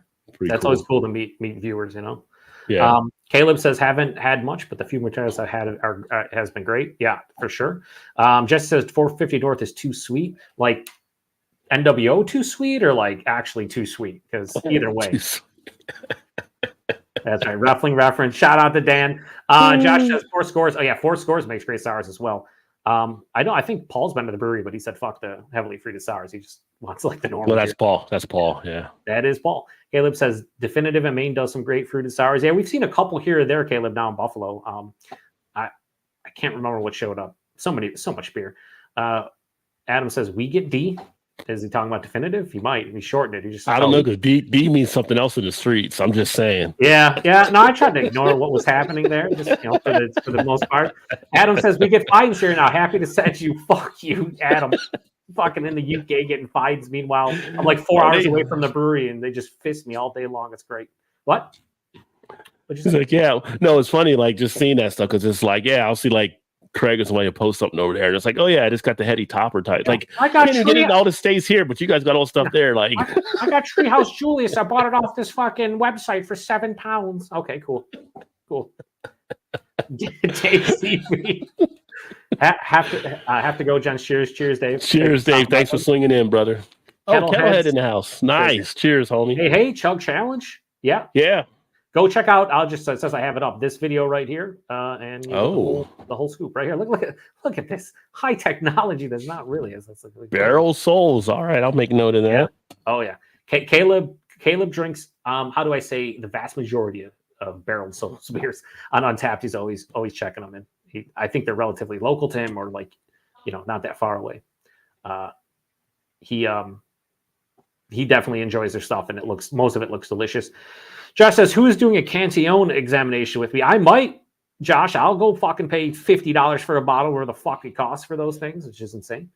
And then Paul Wright-Lawn says, what's up, everyone? Good afternoon. What's up, Paul? What's up, Paul? Cheers, my friend. Like 40 minutes from me. Is he really? I didn't know that. Okay. I think he's like closer to the south towns of Buffalo. Jess says, actually too sweet. Okay, true. But I thought it might have been too sweet. And then we have Adam, who says £7 for Julius, no more like 16 for a single can of Green Machine. Whatever, Adam, 14, 16, 20, you can get them. We can't unless we trade with people, okay? Or you go to the brewery itself. You just don't hook them up. I guess you got like, what's that one like secondary site, my beer collectibles or something. I guess you could probably do the same thing, but it's like not a legit, like an actual legit site where you're buying it from a company. It's like people who go to the brewery, buy it, then resell it on this website, and then you buy it, and then they send it to you. You hope they send it to you. It's almost like eBay, but for light beer. Yeah. So, and then Craig says, I could get a small bottle at Last Beer of Cantillon, of course. And then Paul Wright says, cheers. Cheers, Paul. All right. I'm going to stop sharing your channel. But before I do so, Rod up here with 2.17K subs. See this thing where he says subscribe? Go click this if you're not subbed to Rod. Great dude, very knowledgeable of beer, and been a friend of mine in the beer tubing community for like 10 years now. So, I can't recommend his channel enough for sure. So go check him out if you haven't. He has his link tree here if you want to just go check out any of his social media accounts. And that was his recap of last month. Good mixture of stuff though. Good mixture of stuff for sure. I think I feel like you kind of went from like a macro to like a fried ice cream imperial stout and everything in between, Well, it's kind of like, not everybody could get like a flying fish or a Trogs or, whatever it may be, but a lot of people can get some of the other stuff. So it's kind of, you have some stuff for the people that can get everything, and then some that might be more specialized, and you just have fun with it. And then I'll be putting up more beer news type stuff again and doing some of those type videos, but I've kind of had to switch back. I know you're trying to do like things every day. For a point, I would do every day, but that just was so much stuff going on. Plus the other channel that I'm running, it kind of gets a little tough. Yeah. So like Monday through Wednesday, I'm now to the point where it's like I drop a video at 5 Eastern, and then we do the Thursday live. Yep. And I'm just kind of marking stuff out that way. So that's when the videos will usually drop. And if I get anything else extra, it'll be like a bonus surprise. Here's a video. Yep. So, but Monday through Wednesday, 5 o'clock. Thursday, 8 o'clock live. Bring your comments, bring the fun. We have a blast. I mean, bring the thunder. We're literally Seinfeld on Thursday nights because we have no idea how the show's going to go. Usually, and if Shannon's there, we just follow her, let her run the train, how she wants to run it down the track or off the track, or it's off the track every time. The canyon. every time. Hope she doesn't watch this every single time, Shannon. All right, we'll do these comments and then I'll go over my stuff real quick. So Adam says I get a Rajay deal on 12-ounce cans. Japanese collab with Green Shake, only 650 pound was canned at the end of November last year. It's not bad. That's not At all. bad. Yeah. I don't know if it's a Rajay deal. Something needs to rein it in, Adam. But it's good. Yeah. I mean, because the Rajay deal, it has to still be within good date standards, but it's got to be a good amount off of it too. So that's probably like half price. That's probably like half. Usually, I would shoot for maybe a third to half or more or something like that. Or if you when I used to get the deal where it'd be like a case of beer for $12.99, it'd be craft beer. When I got the New Holland Cabin Fever, a case $12.99, or I got Guinness 4 Extra Stout, a case $12.99. Those are Rajay deal. Those are like Rajay deal extraordinaire. So I just tuned you out the last 45 seconds. To be honest with you. I just choose to ignore that. I literally took Todd to that place when we got together at that time, where I was getting those deals at. He ended up getting a bottle of the Golden Drock, and he was "Is it $5? Is this for real?" Yeah, that's how much it costs. He's like, "You always have these type of things. This is whatever they get in." It's yeah. So welcome to my kingdom. Well, Jesse's gonna at least check out your channel, and now I'm regretting. Appreciate you, Jesse. And then he says, "It's always had fun watching Joe. Got to dig in the fridge and see what's in store for tonight." Awesome, Jesse. Always awesome swinging by the channel. He comments all the time. He sent me some cool beer. He's just a cool dude. He drinks a lot of crazy West Coast. He gets a lot of the brewery stuff from out in California, like the barrel aged stuff. But he gets a lot of Tavour stuff and a lot of local. He drinks a lot of awesome beer, but just a good dude in general. So. All right, we'll go over my stuff real quick. So the first beer I had, I don't know if you've heard of Side Project. Yes. So they're super hyped for they're just strictly barrel aged beers. They're barrel aged beers in general, but that goes for imperial stouts and crazy shit like that. And then also their wild ales, farmhouse beers. So if you were of the channel, Curtis sent me a beer and it was in a can from them, and I didn't know they canned any of their stuff. It was a barrel-aged Imperial Neapolitan Stout, and it was probably the best beer I've had this year so far. I gave it a 5 out of 5. It was fucking gnarly. It was there was no faults to it, really. I understood the hype off of that one beer, and I need to try more at some point to understand the hype truly, if I just, but I couldn't believe that it was that good. But my first experience was a good one, and that doesn't always happen with hype breweries. But you've also had the Sagatuck Neapolitan, I believe, too, right? And it was that much better than that? Oh, way better. Oh, wow. Not even in the strange stratosphere. Yeah. You could tell the base beer and the barrel aging, everything was fine. It was like a blend. They took a barrel aged stout, blended it with I think a non-barrel aged stout, and then conditioned it on strawberries, vanilla, beans, and cocoa nibs. And dude, so fucking good. I want more of that beer. It was $20 a can though. So wow. Well, yeah. I mean, I wish I would have shared it I was saving it to share with the FLX boys, but at some point I was Curtis sent to me 2.5 months ago. I want to get to it before any kind of adjuncts start falling off or anything. And so I just take to a piece myself, and I do not regret a single fucking second of it. Well, it's funny you mentioned Side Project. So last year, one of the top beers I had, because with me, I rate beers I rarely ever give a 5. Yep. So last year I gave a 5 to one beer. Side Project was in a collab with it.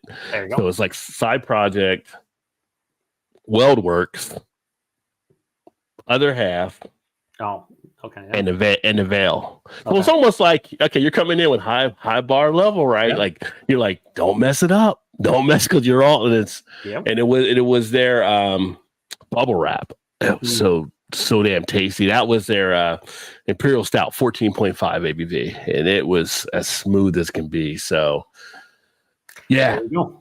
Yeah. There you go. I think Side Project's hype probably is justified just based on our two experiences. Even you with the collab and me and that canned beer of theirs, it was still, because most of their they're the Side Project hype beer that people go nuts at is called Beer Barrel Time, BBT. Mm-hmm. And it's just a non-adjuncted, just Imperial Stout that's barrel aged. They use different barrels and blends and stuff. But I didn't even have that. I thought it was amazing. So next is Sierra Nevada's Hot Bullet, which it's another Sierra Nevada Imperial West Coast IPA that's fucking reasonably priced and quite delicious. I've had one guy comment on my channel yesterday and said, "Hey man," he's I get a big ethanol kind of kick out of this one, and it was the can was 3 months old, and he's it's just not doing it for me. I actually wanted a drain port, and he was the one that got the deal at Trader Joe's. I think he paid like, I think it was the 12-pack was like $14.99. And he's like, oh, you think there's something wrong? I said, hey man, everybody's palate's different. I said, but you are like one of the first people that I've heard that said like they tasted a big boozy presence in hop bullet, like to that degree. I said, for me, I thought it helped hit the alcohol extremely well, and it was just a good West Coast IPA. I really enjoyed that one. I think I gave it a what I give it a 4.2. It's fucking for like a shelfy Imperial West Coast IPA, like it's Sierra Nevada. They do good stuff with that. I mean, that's what they're known for. So what did you, if you remember, how do you compare this to the previous version? Because this one, I never had the previous version. That was okay. Yeah. So the original, the Magnum. Yeah. It's in the name, I know, but yeah, it is a bigger ABV than what it was. Yeah, I didn't know that. In the review, I was like, is this like a variant? What is it using Magnum hops and the other one didn't? Then someone's like, yeah, no, the other one's like a couple % lower. I'm like, oh, because I never had it. But they do use Magnum hops, but it's just kind of funny they went with the Magnum and you think of Magnum. Yeah, you guys can let your own imagination go there, but it is a bigger ABV. Kid-friendly show, Rod. It's a family-friendly show. No, it's not.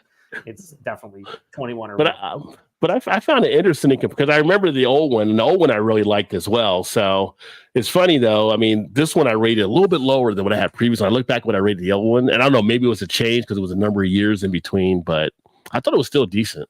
Yeah. I mean, it was good. I gave it a 4.2. Like I said, I would happily drink that every single day of the week. Like it's fine.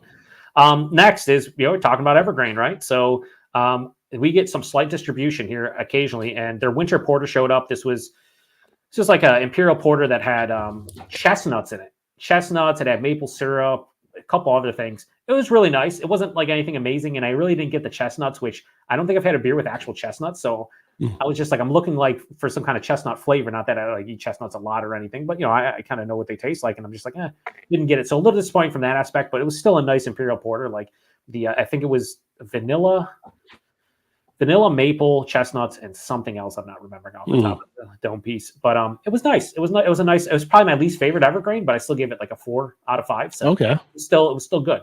Now still good beer. It's just I kind of want. I guess for me in my mind, I was like, I want those chestnuts. I need that flavor, and then I didn't get it. I was like, God damn it, where'd they go? Next, well, if you put on the label, you better provide it. So that's right, especially with something unique like that where you don't see it too often. Next is one of my favorite lagers I've had in a long time. You get Schilling stuff down there, Schilling Beer Company. They do a bunch of old world styles. I haven't seen Schilling yet. Oh, dude. So this was a Fooder lager doppelbock. So what they did was they lagered it in oak fooders, and it's fucking awesome. Like I don't know, like I love doppelbocks, but like the oak added a little bit of like oakiness to it, but like not too much, just enough to kind of accentuate the base beer. The base beer is awesome to begin with. It was so fucking good, dude. Like I love all the authentic German doppelbocks, from your Eyingers to your Apolliners and everything in between, right? Mm-hmm. That was as good as those for me personally, and that's crazy to say, I know, but it was. And Schilling, they do a lot of those classic styles, those classic European styles, and they do them so well. Probably to me the best brewery when it comes to that stuff in the U.S. currently for myself of what I've had. It's great. So if you ever see Schilling on the shelf, grab whatever. All right. Their stuff is good. Then more hype, because I got a lot of beer mails and people sending me hype. So another brewery, Pulpit Rock. So they're actually in Decorah, Iowa, like right down the street from Toppling Goliath. And for many years, I've heard hype about their big imperial stouts, and they do all kinds of crazy shit. So Sierra Hotel, who watches my channel, a bunch of others, and sends crazy beer mails, sent me this. And it was an imperial stout with coconut and pecans. I have never tasted pecans in a beer as much as that beer. Like it was full on pecans, and it reminded me of like pecan pie to some degree. Like it was fucking absurd how good it was. Oh wow! And I gave it a 4.8. I rate higher than most, I would say, in general. But let me just tell you, that beer was fucking amazing. If you ever see Pulpit Rock, and most people won't because they're small, they don't really distribute. But you ever go to Decorah, Iowa, and you check out Toppling Goliath, they are not that far off, and they make some fucking fantastic stuff based on one beer like that. I have one. Right. So. And then the last is the Tasty Cake Coffee Cake Ale. Yeah. Do you remember what you rated that rating wise? 3.75 on that one. Okay, so I gave it a 3.1. Wow, you went lower there because of that finish. Without the finish, I would have been right where you were, like 3.75. Was the finish that you had, was it like kind of like a stale type finish? It was like a twang, almost tart, but not really. But it was like, and then a couple people were like, I get that twang that you're talking about in blonde ales, and I'm like, well, I probably don't drink blonde ales to like because of that enough, probably because of that, but also not enough to be like, yeah, that's distinctly a blonde ale because of that twang. It was an off-putting finish that I can say over the course of reviewing over the past almost 6 years, I've only gotten a handful of times, but it was enough where it was like, this beer is good. If not for that fucking finish, it would have been, I dropped it down a lot. But I'm still curious to see if they do more collabs with Tasty Cake and throw other stuff that, from their lineup in there. I think it'd be fun. To do. All right, so we'll check the. So we have Jesse just cheersing. We got Brandon saying, "What's up, Rod? You going? What up, Brandon? I don't know about that. I mean, I'm doing some barrel aged beers right now, so he's going night. I was thinking about going live tonight. Actually, I was supposed to watch the second Shogun episode. I'm in the Shogun now with the wife. Nice. We've been watching that pretty good series on FX. So nice. I don't know. It could happen. Ahoy hoy! Everyone says Chris. What up, Chris? Chris is a Cheers, viewer. Chris. I don't know if he's a viewer of your channel. No, he's your channel. I've not. Well, no, yeah, I'm saying I don't know if he also frequents, but he's from the UK as well. A lot of UK folks this evening. All right, you're like our ambassador to the UK on beer. I guess like there's fucking like 10 people that showed up from the UK tonight. I love all my UK friends. They're all good people. So next is a local brewery I did for West New York Wednesday, 42 North. They're Wallonia Witch. It's a classic Belgian wit beer. Really well made. I gave it a 4 out of 5. Like just by the book.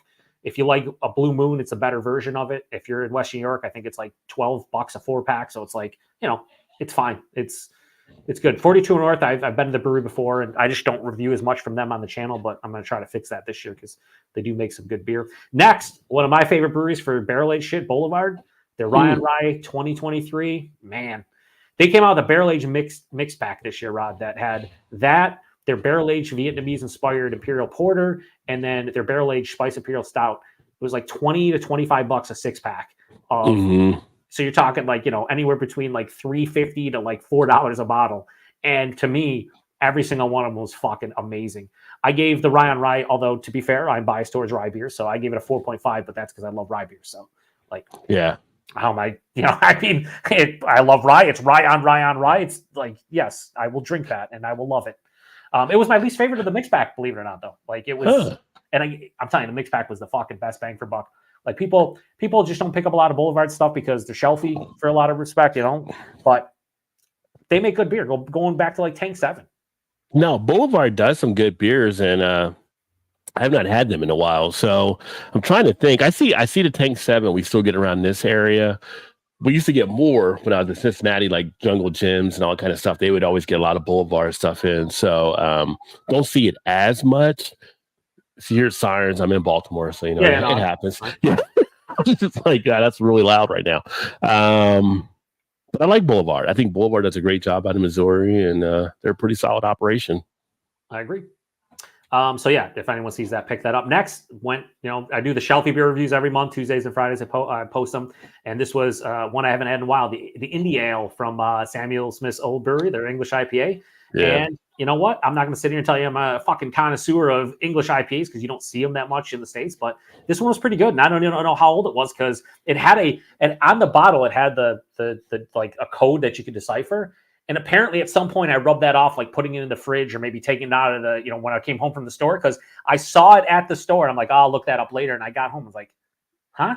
Like, what happened to the bottle non thing? Like, where's the code at? It's gone. So it could have been a year old, could have been 2 years old, could have been fucking 2 months old. I have no idea. It tasted relatively fresh, but it's an English IPA. English IPA kind of just tastes like old American IPAs. Like that's like kind of characteristic of them. You know what I mean? They're like earthy and a little bit more malt driven, and they're not as like super over the top fruity with citrus and tropical and stone fruits. It's more like orchard fruits and stuff. So, but it's a classic beer for an imported like bigger brewery from England.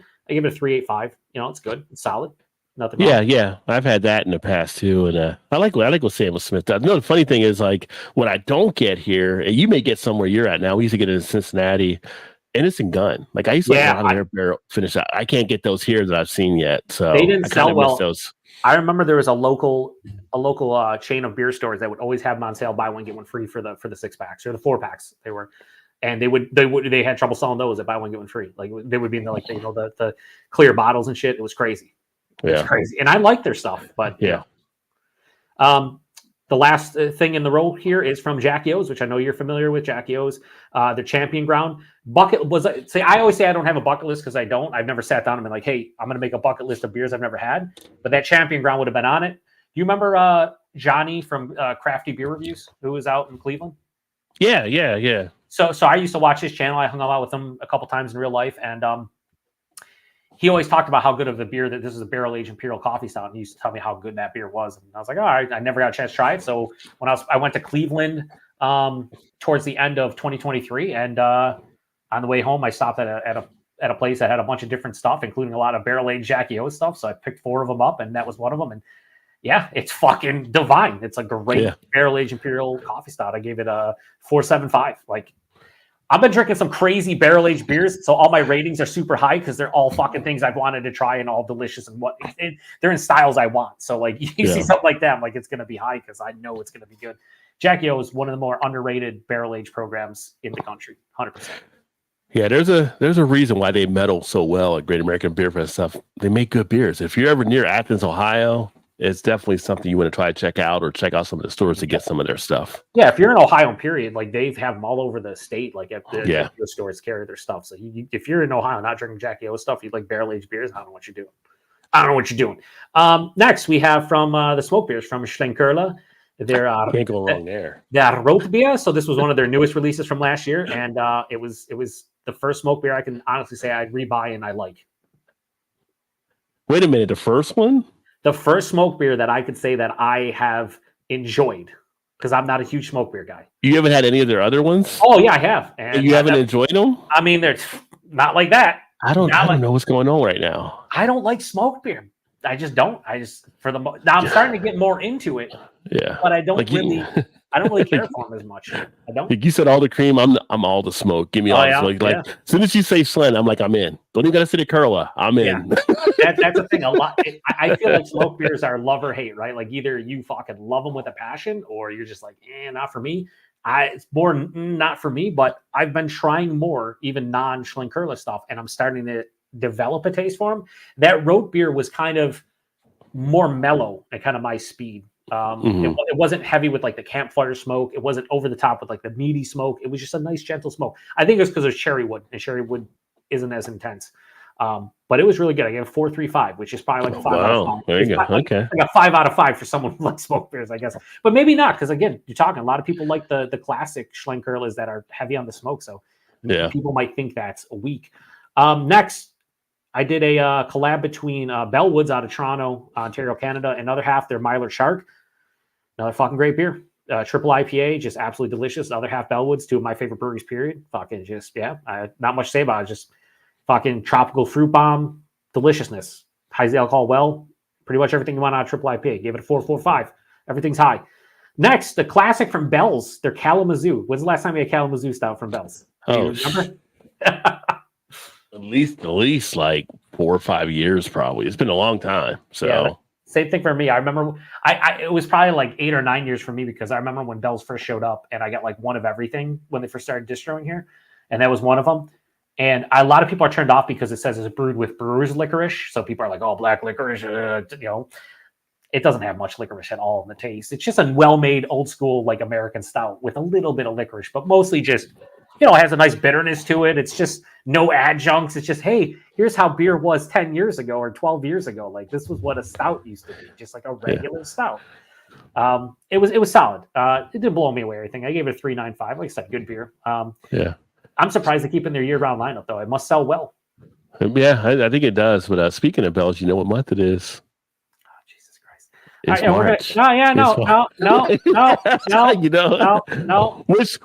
Which will actually set up a battle of the beer, because I've not done the Eclipse. So I might have the Eclipse versus the original, I think. I like the Eclipse. I reviewed the Eclipse and I actually liked it. It was way See, better than you're coming around. Just had to find the right way to get you in the door. Fuck Oberon. Fuck that fucking mix pack they released last year. Can suck it. That fucking trash. Anyway, I love how many people come to my channel and are like, "What? I love Oberon." I'm like, yeah, to each their own, man. To each their own. This basically Juicy from Big Ditch. Big Ditch, one of my favorite local breweries here in Buffalo, and that beer was probably the most spot on name of a beer I may have ever drank. Like it tasted like fruit juice at 9%, but not in a sleazy, I hate to say, like Southern Tier New Belgium way where it's like natural. It was just like the actual hops producing a juicy character. It was 9%, tasted like it was 6. It was insane and absolutely delicious. I gave it a 4.4. One of the best local beers I've had in a hot minute, honestly, for a hop forward beer. We'll go to comments real quick. We got one from Caleb. He says, Rod, what are your go-to beer or food spots in Baltimore? Been once last year and found Max's Tap House with good beer selection. Enjoyed the Bunnies and Bubbles chicken spot for food. Oh, nice. So it's funny you mentioned that. So last year, one of my viewers and subscribers and friend now, Dr. Didi over on the channel, he actually came up to Baltimore. So we got together at Max's Tap House. So it was the first time I'd actually been over there. Great selection of beers they actually have. Actually, the food they serve there is pretty tasty, although you got to walk to the bar to order. They don't really have like waiters or waitresses to kind of come around. But if you want to get a selection of Baltimore type beers, that's a great spot to actually go to have their draft list. But Guilford Hall Brewery is probably my go-to spot now because for me, doing the beer reviews, I get all the different regular types of stuff from all the different breweries, and being able to go to a place where it's like, you know what, we're not going to cater all that. We're going to go ahead and do this type of traditional type brews and stuff like that and everything. Great food. Last time we went there, we actually met the head chef that came over to our table. It was kind of, I think last time I went in, it's kind of funny. I think somebody realized I actually did beer reviews or something like that. And I wasn't really doing anything to shoot beer reviews there, but I kind of post stuff, like take a couple pictures stuff. So we ended up meeting the head chef. We ended up meeting the general manager. All these people were coming to our table. They're giving us samples of different stuff. My wife was like, what the hell is going on right now? I was like, I think they realize I'm a beer reviewer, maybe. I don't know. So, but the Guilford Hall Brewery is pretty solid. I need to get over to, and I haven't been there yet. I don't know why. I just haven't gotten over there yet. But it's funny because I see Kyle doing beer reviews from them. I think, Joe, you may have done beer reviews from them. But Pariah. No, they don't send me. No, I'm a trash. Only the cool guys get it. Which I met the owner a couple years ago at one of the beer fests, and he invited me to come over. I haven't been over there yet, but Pariah is one place I do want to get to actually check out. But as far as around here, Pickett Brewing does some pretty good beers as well. So I've been to Pickett a few times, met them at one of the past beer festivals. But yeah, I mean, that's kind of the spots and stuff. Most of the time I'm doing a lot of the beer reviews from here at home. So yeah. I'm not getting out as much, but Max's Tap House is a great spot. I will say that. Nice. There you go, Caleb. He got the lowdown, the rundown. And then Vanessa Kitty shows up, says hi, and says hi to JV. Cheers, hi. Vanessa. Great to see you, my friend. Yeah, always awesome. Even if it's on Rod's channel. Vanessa's stout 365. She's all stout. All stout so, yeah, all day long, sons. So the next beer then from everywhere, it's a bourbon barrel aged imperial hot cocoa stout called It's in the Air. Yeah, it was pretty good. Gave it a 4.65. 4.65. It was pretty good. Pretty good. Tasted like an imperial hot cocoa stout. Yeah, everywhere does some awesome stuff. They're like one of the breweries out west in California that like are doing like a lot of like beers like this, which is like, you know, like new school West Coast IPAs, but then they just do shit like that. That's like, oh, okay, all right, cool. You know, you go from a 6.5% West Coast IPA to fucking 14.5% Imperial hot cocoa stout aged in bourbon barrels. All right, cool. You know, and they do them both well. So there you go. The next one was the Boston Lager Master, which we already talked about. Unnecessary. If I could use one word, it's just unnecessary. What was your score on it? I gave it a 3.5. Okay, you weren't too far off then. Yeah. Yeah, and I gave the OG like a 3.75, 3.7. Yeah. So yeah, it's about a quarter point worse than what I remember being for what I want out of it. So not bad. But also Unnecessary. Next, double. So here's the Hop Butcher one where I was like, where the fuck is the Candon date? Their double milk stachio. That's their imperial, basically pistachio chocolate stout, milk stout. I liked it. I gave it a 4.1. However, that beer and the regular milk stachio, their mouthfeels for me just don't do it. Like in that beer specifically, it's like the carbonation is more carbonated than I want out of something like that. I want it to be a little creamy and smooth, and I feel it's just like a little bit too harsh with the carbonation. Like that carbonation would work well in many other styles, but in that specific beer, I'm just like, I want something soft and creamy. If you're talking about imperial pistachio milk stout, like that with chocolate, like I want a creaminess to it, and it's a good flavor. Just not a huge fan. Kind of missed on that mark for you. Yeah, the mouthfeel just kind of is one of those things where it's lacking, right? And then the last note. Oh, I was going to say, quick note about Hop Butcher, just to throw it out there. If you're ever in Chicago area, because I've had the pleasure last year of actually going to Hop Butcher, definitely recommend. They do a great little setup. I told Todd about when Todd and them went. I was like, go to Hop Butcher, but they don't serve food there. But right across the street, there's this place called the Bad Apple. Oh. Probably one of the best hamburgers you'll get anywhere in the country. I swear. Todd, when I told Todd came back like, I can't believe these hamburgers were as good as you actually said they were. So it's like right there, catty corner to the thing. But Hop Butcher does a great job, a great setup. And coming from the source there on draft, their beers are so good. But that's definitely recommend. That's a goal for me at some point in the next year or two is get out to Chicago and check out the digs for sure. And then get, pizza, Chicago dogs, hamburger at the Bad Apple, a bunch of stuff, and check out the sites and whatnot. Last beer of the list was Fred's Roggenbier, rye lager from OEC. I don't know if you get OEC down there. Yes, actually I think I told you before we had their, what was the ship one they have? I had the dark lager version. Cool Ship dark lager. You did post the comment. Yeah. Cool Ship dark lager. And I want to try it. That was the first time I had one of their beers, and that was pretty tasty. Because they open ferment and open lager that stuff. Like they so they get like a little bit of funkiness. One guy, Curtis, who I mentioned earlier, who's a viewer of my channel, he I think he had one. He said, I think it was on the shelf for like a year and a half. And he's like, that funkiness from the open fermentation. He's like, I got a little bit too ripe for that beer. He's like, a little bit too much going on. I was like, I can see that if it's a bit older for sure. I give that Roggen beer a 4.15. I really enjoyed it, but I like rye beer, so again, I'm biased towards that. And then for Macro Monday, I did Modelo Negra, which the last time I had it was in last year. I had it at a Brazilian steakhouse, and I had a couple of them, and they paired so perfectly with that food. And then people are like, I love Mexican food. I'm like, yeah, that's obvious as well. For a macro beer, I gave it a 3.9, which is up probably like top 3, top 5 for like a macro beer for me. Like I bought an entire 6-pack of it because I was just like, fuck it. Why am I going to search out for a stupid bottle of it when I'll buy a 6-pack and there's only a couple left. So I do like the Modelo Negra. Funny story about that beer. So first time I started having it, I think it was going to Chipotle's.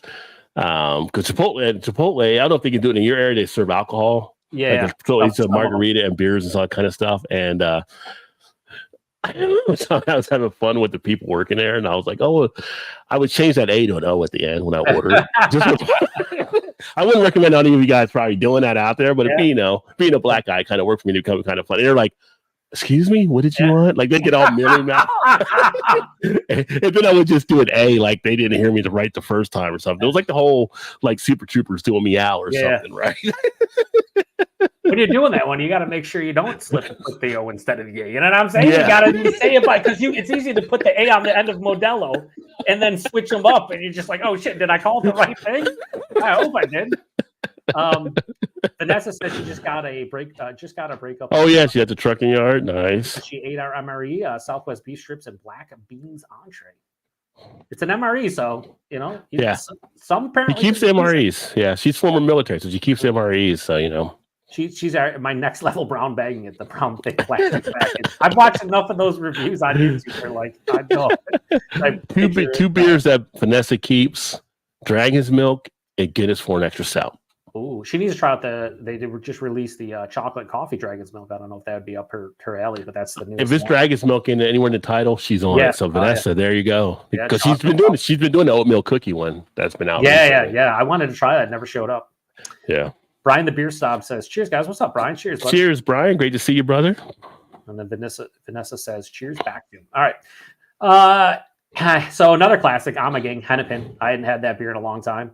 So I picked up that, and then this month I'm reviewing their Abbey Ale. And then Kyle and I did a live or a pre-recorded stream where we did Amagang Wit. So kind of just going through the classic Amagang beers. Like, oh, we haven't had this in like 9 years. Let's try these. And the Wit was really good, and the Hennepin was fucking. Here's the thing about the Hennepin. Hennepin was like 15 months old.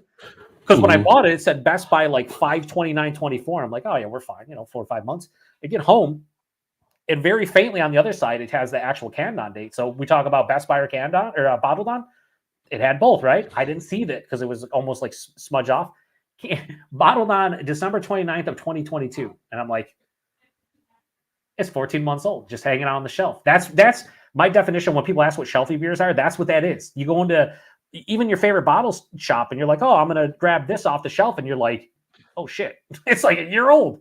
Yeah, those are shelfie beers that sit on the shelves. Can still, guess what? It was on that shelf for probably a year. It was in my fridge for like a month. It was still fucking really good. Hennepin is just a good. They call it Saison Farmhouse, whatever you want to call it. I gave it a 4.2. Just a delicious beer. I've never had the Hennepin. I thought about picking it up before, but I haven't done that yet. It's nice, especially if you like Saisons and Farmhouses. It has enough of like the yeast, producing what it does, and then like the spices they add are like nice in there. I like it aged because the spices die down a little bit, so it's a little bit more smooth overall and easier drinking. But it's a good beer regardless. Next, Pancakes with Churchill. So this is from Warhorse, which they're out of Geneva, New York, which is in the Finger Lakes region. And this is a more or less an imperial maple coffee oatmeal stout. And really good. I gave it a 4.1, really, really solid. Yeah, I mean, they do their base one's like a nitro beer, like it's a nitro coffee oatmeal stout. And they basically added maple syrup to this one. And it's kind of like eating breakfast, but in beer form. It was fine with me. And then I did the double dip that day. Did Ellicottville's bourbon barrel aged blueberry maple pancake. So I went with the maple theme for 2 West New York beers, and that was good. But I thought the base blueberry maple pancake was actually better that I had many years ago. So I thought the barrel aging was a little bit too strong. The beer's only 7.5%, and when you get like a barrel aged beer that like you throw a 6.5-7% beer into, if it's in the barrel for a substantial period of time and it's a lower ABV beer like that, it seems like it dominates. It dominates. Still good, still really tasty. I prefer the non-barrel aged version. Or if they were to barrel the age that next time, put it in the barrel for like 3 months or 4 months. Let some of the characters in there, but not like they said they age it for at least 6+ months. It was too much. Whatever. Too much. Vanessa says, I was the Arctic cold weather extreme inspector for the development of the MRE in the early 80s. That's pretty wild. Yeah. That's cool. Yeah. She says, does the caffeine in the coffee stout survive the process? I think they do, but I don't think fully. Like, I think it's just a percentage of it. Which is funny because I like review coffee stouts sometimes at night. I'm like, I probably shouldn't be doing a review right now, like 10 o'clock, because I don't know if I can go to sleep when I need to. You done but I do. But I go to sleep, so you done messed up, Ron. That's what you're saying. It's like, oh boy. So the next, I've been doing some non-alcoholic beers here and there. I did Sierra Nevada's Trail Pass IPA last month. So this month I did the Golden, and believe it or not, I enjoyed the Golden more than the IPA. Now, the reason why is I thought the Golden Ale mimicked an actual blonde/golden ale better than the IPA did. The IPA tasted to me like a pale ale or a session IPA that was non-alcoholic, where the Golden Ale actually tasted like if you just made a non-alcoholic blonde or golden ale. So I thought it was better for me. Neither of them were great. I think I've had better from like the Athletic and Untitled Art and so forth. Yeah. I gave it a 3.7, and I gave, the IPA like a 3.5. So a little bit better, but I think Sierra Nevada, there's room there to step up their game with the non-alcoholic stuff. Which is pretty interesting because you're not a big golden ale person. So kind of you would think that the IPA might have been more to play for you. But and that's what I said. I'm like, I don't drink a ton of the blonde/golden ales. And I'm like, I would assume that being Sierra Nevada, that the IPA would have worked better for what I'm looking for from them, but also for my own palate. And it just wasn't the case. So, but it's still, they're still fine to try. I mean, they're, reasonably priced at like $10 a 6-pack or whatever. Like, if you can get a single, it's worth trying if, you check out non-alcoholic beers from time to time like I do. Yeah, the NA beers are interesting. Last month or January, I keep forgetting it's March now. I had the co-founder of Go Brewing on, and we did an interview with him. Yeah, and I did some of the beer reviews on their beers, and the taste now compared to what it used to be, it's like, okay, I can see Come a enjoying long way some of since these O'Doul. when I want to break. Oh, Dual and Sharp. So that was like that was the rough days back then. Gross. But now it's like, you know what? If I'm designated driver or I'm out somewhere, or I just don't want to. I want to taste, but I don't want to drink beer because health or calories, whatever it may be. I can see myself enjoying some of these. I think the thing they run into sometimes with some people, though, are just the cost position of it. It's like, because I know some people have reacted like, well, I'm going to pay $10 for a 6-pack. I'm going with the alcohol versus the non-alcohol. And so they still got to deal with that kind of dilemma in there. But I think, like you said, you pick up a can or something like that, everything, it's worth a try.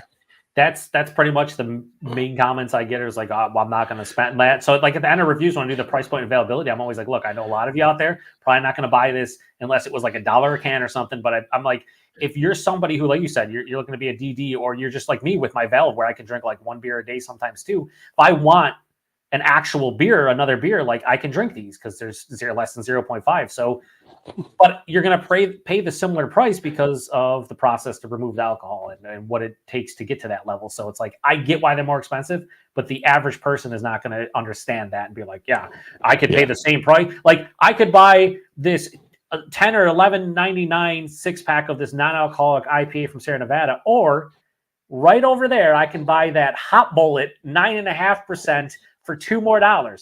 Right. I get it. Like I get it. And speaking of non-alcoholic stuff, by the way, just to get your feedback, so I saw White Claw, which White Claw went to a non-alcoholic version. I'm like, at that point, aren't you just a high-priced LaCroix? Yeah, like, why would I want to buy White Claw if there's no alcohol in it? I'm just moving. That is like one of the dumbest things I've ever thought. What are they doing? What are they doing? And anyway, my brain can't even process what you just said. So the next beer I had was Rogue's Chocolate Nitro, or Chocolate Stout Nitro. I've had the OG, I've had the double chocolate, and the chocolate nitro was solid. I don't think anyone needs to pick it up if you had the regular one. The double one's superior. And in fact, I've been posting on Instagram morely every day, posting, the reviews and whatnot. And Rogue actually responded or posted a comment, and they were like, we've always contemplated doing the double chocolate nitro. We might have to do it. And I'm like, please.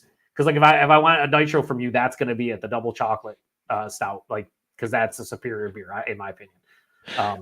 It's kind of interesting there with Rogue though too. Like Rogue, I go back 7-8 years. Like Rogue was everywhere, right? Like in the days of the 22-ounce bottles, you always had the Rogue stuff out there. And then you had the maple bacon voodoo one with like all the voodoo donut, and then all of a sudden it's just like Rogue pulled an Invisible Man disappearing act. It's like, where did Rogue go? And now you're starting to see them come out with others. So it's kind of like, okay, we see you're back. Like, what's going on with you guys now? So it's kind of interesting. It's kind of like I know Rogue had gotten some, like, I don't want to say hate, but some people weren't as big on Rogue over the years. But I thought Rogue did a decent job on a lot of stuff. But when you put that many beers, you're going to have hit and misses. I always thought they were more expensive because they would always like wherever I'd shop around here, they'd be on the West Coast like aisle. So you'd have like it would be like Washington State next to Oregon, next to California, and it'd be like a Rogue bomber next to a bomber from Lagunitas, next to a bomber from like Stone or whatever, and then you do the price point, and it'd be like Lagunitas Imperial Stout, $4.99 a bottle. You look at the Rogue one, shit, $7.99 or $8.99. You're like, huh? Why am I paying double the price when Lagunitas is probably going to be just as good, if not better? Lagunitas was the brewery that just screwed up the whole table. Like everybody else was going to price. Lagunitas, like, you know what? We're undercutting everybody. Yeah, pretty much. Next, we did. I don't know if you've been seeing any Trillium in your area, but they get light distro. This was their double dry hop Melcher Street, which is like one of their classic IPAs, and it was good. I gave it a 4.15. But it was one of those beers where I don't know if you've noticed this with like double dry hopping. I always feel like the aroma is way better than the taste with double dry hopping, which is double dry hopping helps out the aroma, so it's more intense and like in your face. And that's what happened in this beer. I drank it and I was like, man, if the nose carried over, this is like fucking amazing, but it didn't. So still really good, but one of those beers that let me down from the aroma to the taste, which happens a lot for me with double dry hopping. Yeah. So I guess I just need to keep that in mind when I buy them. And then last but not least of this row, Masthead Brewing Company out of Cleveland.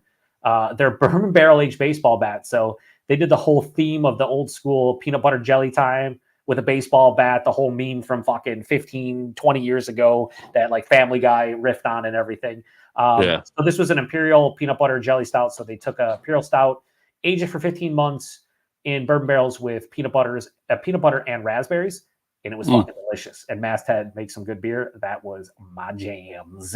And what I loved about it was it wasn't like over the top as far as like a pastry stout goes. Like it wasn't overly crazy sweet. It was just at the barrel. You got the barrel. I would like to see a little bit more peanut butter, but if people call Kyle the vanilla police because there's never enough vanilla in beers for Kyle. I'm the peanut butter police. I always get like roasted peanut or not straight on peanut butter, and that was one of them where it's like I get more roasted peanut than peanut butter. Like I want like that creamy peanut butter. I gave that one a 4.35. It was really good. Oh wow. Okay. And then we'll go to comments and then do the last one. Oh, damn, Vanessa's going hard in the paint in these comments. Speaking of peanut butter, though, have you done any of the tailgate breweries out of Tennessee beers? No. They do a pretty good job on peanut butter beers. Just if you ever see them out there. All right, yeah. You said Tailgate out of Tennessee. Tailgate Brewery, yeah. Okay. Vanessa, so if I buy the Stokes espresso shots and add several to those coffee shots, it could be interesting. You might be. Well, she's always up anyway because she has insomnia. Plus, you might be up a little longer than expected. Yeah, it might be very interesting. She says that there are any non-alcoholic stouts. Yeah, I would like to try one in a beer batter. They're Untitled Art has done some. Athletic Speedway Stout did one. L Smith. I want to get my hands on that, dude. We don't get the L Smith here. I need that. So yeah, Speedway Stout if you ever see it. But there's definitely non-alcoholic stouts out there. Guinness does one too. It's pretty solid for the 0.0. You know, they do a good job. How to send the beers up? Do I do it by saying that? You don't really have to tell them anything, honestly. If you're sending within like states, if you send it, outside of the state and it's exported, then you have to write stuff. But for most of the time, I just box it up. I pre-print my label and then just take it drop it off like the UPS store, or like FedEx or whatever. And if they ask you, I always say I'm sending some local like I say vintage Coca-Cola bottles. You can say the sauces. Yeah. You know what's funny? Salsa, some homemade salsa. Yeah. The easiest way to do it, I found, is if you're going to send it, one, do it at home, print the label at home, do everything in the box, get the weight approximate on or whatever, and then go to like the UPS store. That's what I do. And then just drop. Those guys don't really care. They just go ahead and put it on there, and they just go ahead and go through it. Yeah, they just weigh it. They make sure everything's cool, and they're like, "All right, see ya." They print you out a receipt, and you're done. Like, there's no. I think I've had them ask once, and I was just like, "Yeah, I'm sending out some." We have a local drink here called Loganberry. It's like a non-carbonated, like basically like a soda pop, but it's non-carbonated. I'm just like, I'm sending out some because you can't get it outside of Western New York. I'm like, I'm just sending out some Loganberry, and since they're from here, they're like, "Oh yeah, cool." I'm like, "All right, see you." You just got to let them know there's some kind of liquid in there, because when it starts sloshing around and be like, "What's this?" You tell them it's fucking household items. I don't know. They might get a little bit suspicious. Yeah. Then she says, seltzer water is basically CO2 charged water. Actually, not alcoholic. Yeah. I don't know what Carl's trying to do over there. I'm like, you're just But if people are going to pay for it, that's on them. That's Joe would say. Yeah, it is on them. I have not said that. A higher pure chocolate percentage could be nice. She also says pure chocolate powder is fun to cook with. You get to make the chocolate concentration pretty high. A dark chocolate fudge brownie with blueberries. All right, Vanessa, come on. Like, now I'm hungry. Damn it. He does that all the time with our show. Jesus. Unbelievable. He says, funny thing, all Lagunitas did is actually just charge a decent price. Yeah. I agree. I agree. But everyone charged way higher. So it was just like, yeah, I'm going to buy this Lagunitas stuff. And then she says hi to Paul, and then Paul says peanut butter jelly stout paired with homemade potato chips. Jesus Christ, man. I didn't even think about that. That would have been great. I probably had chips when I was drinking that. She says, I will search the Guinness stout. And then she says, how about from Connecticut to Canada? Wording needed? Yes. So when you're exporting and sending it through customs, you do actually have to write down, even if it's pre-printed, you can just, they'll have the label will have an area, but you got to write down. So again, if you just say anything with liquid, and even if you get, let's say they catch your box, so people are so, I'm going to get in trouble. I didn't know. You know what they're going to do? They're going to just steal the beer and drink it themselves. That's what they do. They just take the fucking beer and they just don't send it. So if that's the worst thing that's going to happen, whatever. But I've sent boxes to Canada numerous times and it's fine. Just make sure it's something that they knows a liquid is in there, because if it comes to the export and it says just like generic household items, and then they like shake the box and it's just a bunch of liquid, they're gonna be like, huh? What the fuck is this? But, you know, even like Adam says here, he usually says it's collectible bottles or easy. I used to say vintage Coca-Cola bottles because then you know there's it, and people do trade vintage Coke bottles. So I thought that was the best of both worlds. You know what's funny is Todd sent me beer one time, and he didn't check the address. He sent the address because we could actually ship through our Ace Hardware store, had a UPS pickup. Gotcha. He put the address for Ace Hardware. And I'm like, I didn't get your package. He's like, well, it said it went to so. It's like, well, that's the store. So I go to the store, and I gotta admit, Ace Hardware has some honest employees. So I went to the store. They had the box. The box was open. They saw it was beer. None of the beer were taken. And I'm like, I'm not. Some guy was probably like, if he's not here by 7 o'clock, I'm taking this box home, right? Like probably, but they were all honest about it. Take all that shit and drink it. All right, so yeah, well, that's nice that they were honest. You know, I mean, you know, I'd been. Hey, it would have been a lot worse. I could have been mad they took it. I'd be like, it's like, who are you going to call? You know, you can't send beer through the mail, so it's like you can't really complain. So for them, it was their opportunity to take advantage of it. I can't hate them on it. You know, you kind of fucked at that point, honestly. Yeah. All right, so the next video is a beer mail from Joe Senegali, Joe's Arcade, but he just also goes by his name. This is a prize beer mail. Kyle, who's watching and could do a live review with him shortly. He came up with some bullshit there. All right, my computer died, guys, and I need your address. Do you have it? And that was for Joe, because Joe was going to send me a beer mail and make it a surprise. A box randomly showed up, and he hit me up on Instagram. He's like, enjoy the beer. I'm like, huh? Oh, no, I do. I got beer. I'm like, that's crazy. So he sent me a bunch of West Coast stuff.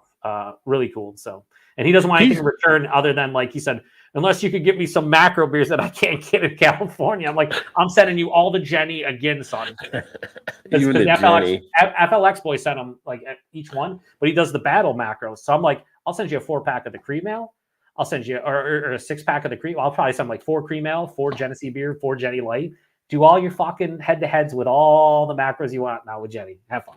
And wait, no ice? No ice? I'm not sending ice to my worst enemy. No, I haven't had ice in a long time, and I'm probably going to review it at some point, and I do not look forward to it. Joe's been doing his channel for a number of years. How long he's been doing like 10 or 11 or 12? Yeah. Good 10 years at least, maybe 11. It's been a while. Good dude though.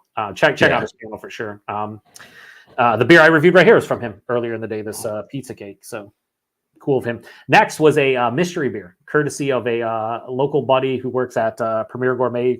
I mentioned earlier the beer manager, Ethan, who gave me that Dark Horizon from Nagda U that I did for my 2000.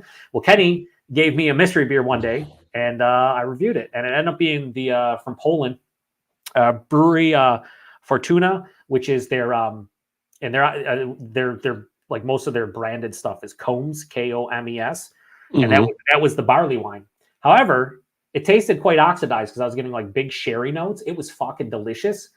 I missed on the ABV. I said 13.7. It was 12, and I called it a sherry barrel aged English barley wine. It ended up being just an English barley wine. So I nailed the base style, but I missed on the ABV, and I thought it was barrel aged. Reason I thought it was barrel aged was because it was oxidized, and when beer like that gets oxidized for me, I get that sherry characteristic. So I was thinking in my mind it's a sherry, but it was one of the most boozy beers that was aged for a significant period of time for me. Like it tasted like it was like 15%, and it was only 12. But it was fun. Mystery beers are always a good time. Nice. Next was one of the few like imported German Doppelbocks I never had, which was the Hofbrau Doppelbock, their winter special. I never had it before, and it was really good. It's kind of comparable to me to Spaten's and Polliners, like kind of in that range. Very drinkable for the ABV. It was 8.4, and a lot of those aren't that high. Like Iyengar's, for example, I think is 6.7. So for the higher ABV, it's really good. And if anybody next year sees this on the shelf, the Hofbrau Doppelbock, grab it. I don't think you go wrong. And then I did the Shelfie beers, every month, Tuesdays, Fridays, both Shelfie beers. Just it is what it is. Got a good mixture of, beers you can easily grab. Do the last one, and then we'll finish it up since it's running a little bit later than I thought. For Western New York Wednesday, I did Grow Brewing Company. So earlier in John Rafferty, when I was reviewing this beer over here, he asked me what breweries that I'm really enjoying, lately. And this is one of them. This is a nomadic brewery, so they don't have their own location, but now they're going to. They're originally in Geneva, New York, brewing at different places. And now they're opening up just outside of Utica, New York, in New Hartford, New York. and they're getting their own tap room and whatnot. This was their bourbon barrel aged dark bloom, so just an imperial stout, 10%. Awesome. It tasted nice. in the review. I said it tasted like if there's such thing as like a bourbon soaked chocolate vanilla cream, you would get like a box of like Russell Stovers, but like a better version of Russell Stovers, like a local chocolate beer. And then that aforementioned Curtis was like, yeah, they have those at like Woodford Reserve. Actually has those candies. They do their own bourbon, like chocolate caramel or chocolate vanilla candies. I was like, wow, I didn't even know those existed, but now I want to try them. So now I'm going to have to get them because that's exactly what it tastes like. I gave it a 4.5. It was fucking awesome. That Winter Special, I gave it a 4.25, and that Combs, I gave a 4.55, and that was doing it blind. That beer is such a shelfy imported beer, that Combs. I don't know. Last one, because this was the final review of February. It was my 2000, the Dark Horizon First Edition Nagna'u, given to me by the beer manager of my local bottle shop. This beer was, I believe, brewed in 2006, packaged in 2007. The thing was almost 17 years old. Oh, wow. And was fucking delicious. Delicious. 4.75 out of 5. The only thing affecting and not be getting a 5 out of 5 was it almost had no carbonation, which to be expected. Yeah. It's almost 17 years old. And I'm sure it didn't have tons of carbonation to begin with, a big beer like that, 16%. Absolutely fantastic. You've had Nagna stuff before, right? I have not had them as of yet. I've been trying to find them, but I have not. I was starting to get them in Cincinnati before we moved. I haven't seen them anywhere in Maryland yet. Okay. They used to get a ton of distro, and you don't see as much anymore. So, that's pretty much it for my recap there. But so the last thing we'll do is of any of the beers, what kind of stood out, good or bad for you, Rod? Like your favorite of the month, your least favorite, anything that disappointed you, anything that kind of surprised you in a good way? Well, I mean, Untitled Art was one that really stood out for me as far as on the sour side of things.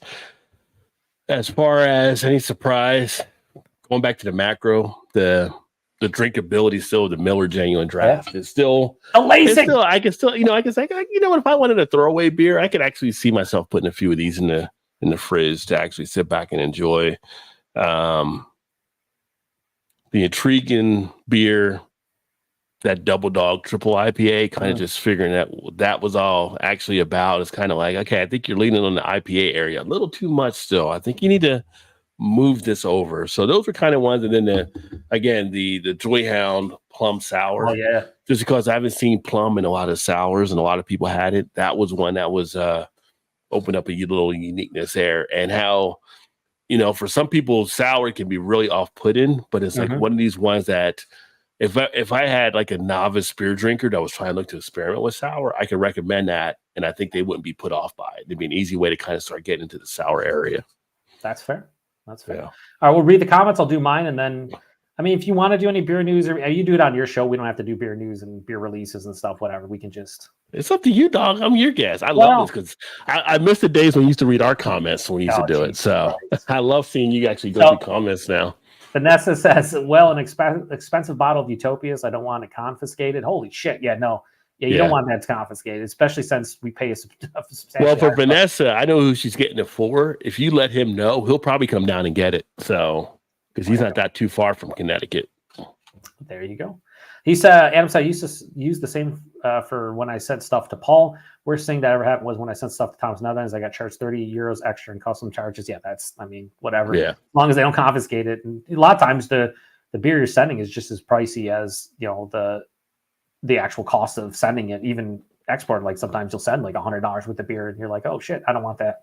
If I'm gonna spend another $100 to send it out, I fucking better make it there. If I have to pay an extra $30, that's fine. He says that Coles Brown is sold in supermarkets, various pickup. I agree, it's lovely. They do a barrel aged version, but never seen it a couple times. Yeah, I mean, again, I did it too blind, so it's like it's the truest way to review it. I had no idea it was fucking an English barley wine from Poland, but it was amazing. Yeah. It was so good, and I could have swore it was barrel aged in sherry casks or something, but it was just the oxidation. Like I get sherry notes and oxidized like big beers occasionally. And when I do, I love it because I love sherry. Like I love sherry, I like port wine, things of that. Like I don't know. It was so good. I couldn't believe I was like, this is a shelf turd. Literally, I'd probably go to my local bottle shop and pick it off the shelf right now. You know what I mean? It's amazing. I was going to say a few years ago, I've had some comb stuff, and it was actually kind of surprising. I've actually enjoyed. I had their porter They have a raspberry porter too, don't they? Malinawi, I guess. And then I had their Baltwiki. The Both of Baltic them were porter. pretty decent. Yeah, that was like I get like a 4.25. Yeah, dude. And the other one I gave a 3.5. And you know the funny thing, when I started thinking about Polish beers, when I was doing it, it was because of Simon back in the day from Real Ale Craft. Like years ago, he was talking about the scene blowing up over in Poland. Oh, that's when I started getting into some of the beers. There's a Polish beer reviewer who has like the most subs out of anybody that does just like strictly beer reviews. I forget his channel, but like they love their beer in Poland. Like they love and like he doesn't do like English reviews or anything. It's all in Polish. So yeah, it's pretty wild. For me, my favorite beer was clearly that side project. Gave it a 5 out of 5. It was I mean, it's hard to say it's not my favorite when you give it a perfect score. My least favorite was definitely that Tasty Cake, only because of the finish. Like again, I wish that finish was just not what it was for me. The most surprising was that Combs, like doing that as a mystery and me opening it up. I was like, really?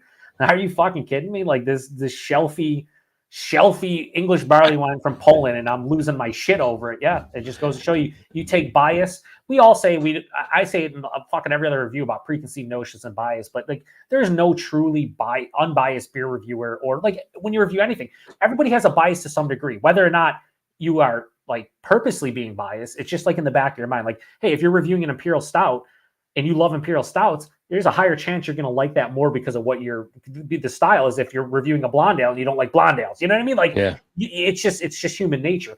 You take that out of the way. I'm reviewing it. I'm like, oh, this tastes like an English barley wine, maybe a Scotch ale. And then I'm like, oh, I'm getting sherry. And I'm like losing my shit. And I unveil it. And I'm like, yeah, this is literally a shelfy English barley wine. And it's fucking delicious. Yeah. So, you know, it is what it is. And then disappointing. I could go back to that, you know, the Tasty Cake, but I already said it was my least favorite. I guess the most disappointing. Was not gonna let it go. Not gonna let it go in the Tasty Cake. The Sam Adams Boston Lager, most disappointing. I would say just because unnecessary. What the fuck are you doing? It wasn't like, really. There was no need for them to change it up. It was like, I never heard. I know people who drink Sam Adams and like it. I never heard a single person be like, dude, you know, let's just remaster this, or let's get a new recipe, or like, let's tweak it. No, because they just drink it, enjoy it. You know, that's what they fucking do. Like, I don't get it. Comments we have. Sammy says, I think Poland has the most brewers per capita. Makes sense. Us Polish folk, we like our alcohol. And then Adam says, yeah, but Sammy, a lot of Poland brewers are contract brewers. Yeah, us Polish folk. We're known to be a little kook. Now, beer and sausage. Yeah. All right, so we'll do one. I think one news topic. I thought I had it up here. No, maybe not. I do want to talk about one beer release. If you have a news topic, do you have any news topic off the top of your head? Because I have the Flying Fish, but we already talked about that. I do have that the Brewers Association put their homebrew con on hiatus, which I thought was interesting. To reimagine. Really, I did not hear about that. So yeah, they just say they're going to reimagine the event. I'd imagine I feel like there's a lot of homebrewers out there, so it's kind of weird that they're just stopping that out of nowhere. But yeah. Well, the beer news thing I shared in one of the groups. Again, it's something I've kind of shared on my channel a few times, especially with Mal because she works with Ravinia Brewing. But the whole Ravinia Beer Festival trying to attack, well, they are attacking Ravinia Brewing, basically saying they violated the agreement. Or they're trying to do a trademark infringement. So Ravinia is an area in Chicago that's known as the Ravinia area. Okay. But the Ravinia Music Festival is trying to take basically control of the name. And because they said that Ravinia Brewing had someone playing music one time, it was like this whole musical type thing. And they're trying to go. This music festival has like deep pockets. Like they get people in like, what's the chick's name? Can't remember her name now. Bass Travis Kelce. People are like, how do you not know her? But you know him. Like, yeah, you know, it's like they get top notch musical artists and you're going after a little brewery. Over this whole thing, and it's kind of splitting up the community now. So the whole community is in a type thing. So it's kind of like, I feel like it's kind of a crazy type event. So I've kind of been putting stuff out there. If you're in the Chicago area, make sure you're supporting Ravinia Brewing type thing. And they got into a whole trademark type stuff. And it's just like kind of a crazy thing. But the craft beer conference that's coming up in Vegas in April, that's been kind of curious and stuff. You mentioned the homebrew thing being put on the side, but from my understanding and from people I've talked to that attended last year, the craft brewing conference has issues with some of the things that were happening down there. There was like we talked about diversity earlier, but there was ways that were like people were feeling not welcomed. No. Between not just race or gender or different type things that were coming up. And so people were wondering how that was going to be addressed, and it really wasn't. So people are kind of curious for this year how that's taking place. I'm kind of waiting to see, because I was thinking about going out to Vegas for it this year, but I'm waiting to see how they actually respond to that taking place out there. So yeah, it'll be interesting. Yeah, I don't know. Yeah, that's shitty about the festival. That's dude. The whole trademark thing is just, or the copyrights and like all that. I don't understand. Yeah, if people Google Ravinia Festival, or on my channel, I have a video on it too. But Ravinia Festival versus Ravinia Brewing, you'll see all the details out there. It's like, it's kind of crazy and what they're trying to go after them for, and it's like. And they're a small brewery. They don't have deep pockets, and everything. And it's just like they were attacking them for one of their beers because it was a Goza, and it was like something where they had keys and a person playing the piano on a can. They're saying they're infringing on them because they're Ravinia Music Festival, but you can't a musical image on your thing, so people think it's us. How do people think a musical festival is a brewery? Like, seriously, like, this is worse than the whole Keystone versus Stone type thing. No, I forgot that happened. That was horrible. It's like you're really reaching here. You're reaching big. You're just trying to dominate a fucking small brewery that doesn't have deep pockets. Like it's trying to assert your authority in the situation. It's like, dude. If someone's fucking up a brewery and a music festival, they have bigger problems. Okay, bigger problems. With all the struggles that we see that breweries are having, this shouldn't even be a thing. So it's just As far as beer releases, I saw one interesting release. Yuengling is bringing back their Bock beer. Yes. For their 195th anniversary. It's going to be canned. It's going to be on drafts in Pennsylvania, New Jersey, Delaware, Maryland, West Virginia, Ohio, Indiana, Kentucky, and New York. And I'm looking forward to it. I've never had the Bock beer. I'm curious to see how it is because a lot of the Yuengling beers can be really good, not really good. It depends on what you think. Like, the Yuengling Porter, it's all right. It's all right, Porter. Right? I am on the lookout for that one, but you mentioned that, and that reminded me there is another beer release that I am looking for, that I've been waiting for. You say that I have literally complained about to the brewery for taking it off because I really enjoyed it. It was probably the best beer I have from this brewery that I've actually enjoyed. But Stone has finally Ruination woken up from their Rip Van Winkle sleep. Not Ruination, but they're actually now going to re-release the Mocha IPA. Oh, nice. And they said there were so many people that were complaining about that not being made available. They're actually bringing it back. So that should be hitting Stone distribution if you get Stone beer. And that is one of my favorite Stone beers they've ever done. A lot of people kind of lost their shit over Ruination released this year. And I was quick to point out to some folks, I was like, they released that last year. It was actually a part of their fan favorite. Like, they had people vote on it. They brought back the Imperial Stout. They brought back Ruination last year, like both of those beers. Yeah. So this year is not the first time it's been released in a long time. Last year it was, and it was still delicious. Ruination was still good. I haven't tried it this year, but it's cool to see them take inspiration from the people who actually fucking buy their beer, like their beer. Because it's there's a lot of beers from Stone I would like to see. Mocha IPA, I really enjoyed it. It was one of the first coffee IPAs I had, and then it was with chocolate, and I'm like, I can get down with coffee IPAs if they're well brewed, and that was well brewed. So I'm definitely 100% buying that one.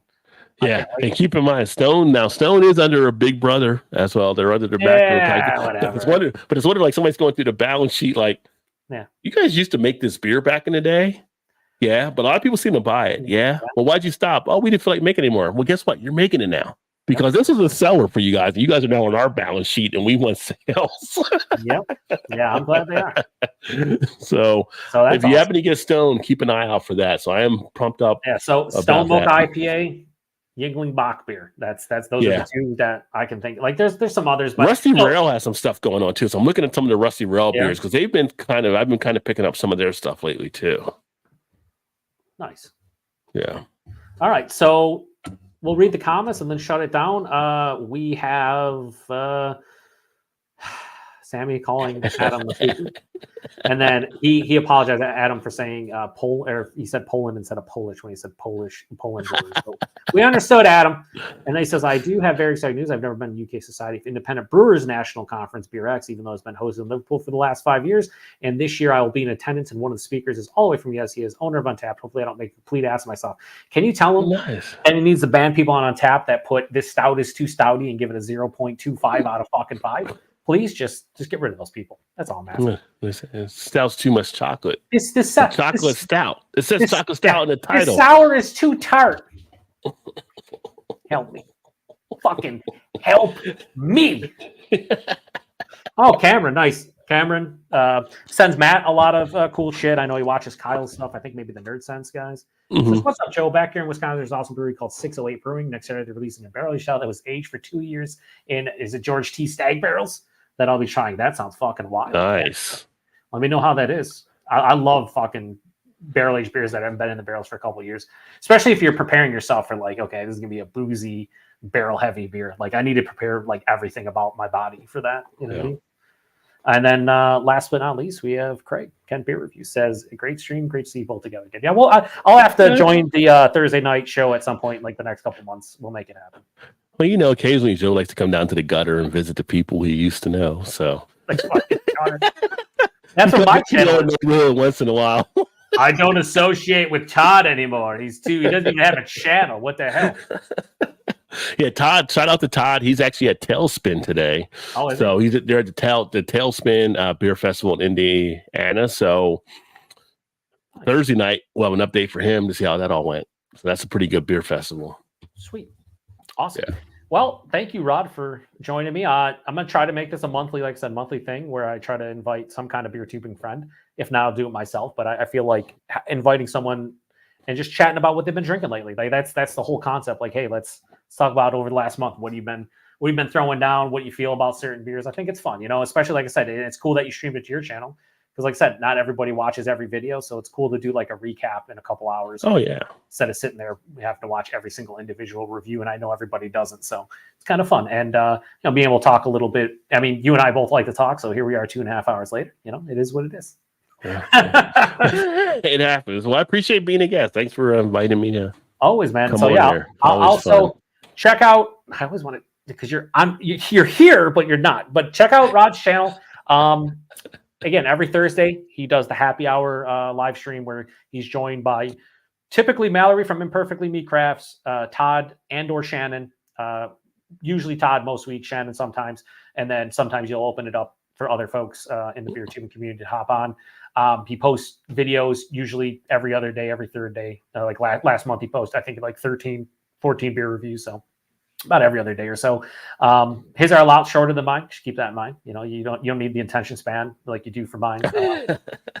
People will be like, oh, Rod's is 2 minutes and 42 seconds. Joe's is 12 minutes and 42 seconds. What? There's something different here. Yeah, one guy likes you always have great stories though. So it's all a matter of I don't have the storytelling skills like you guys sometimes. I have stories. They're just not always great.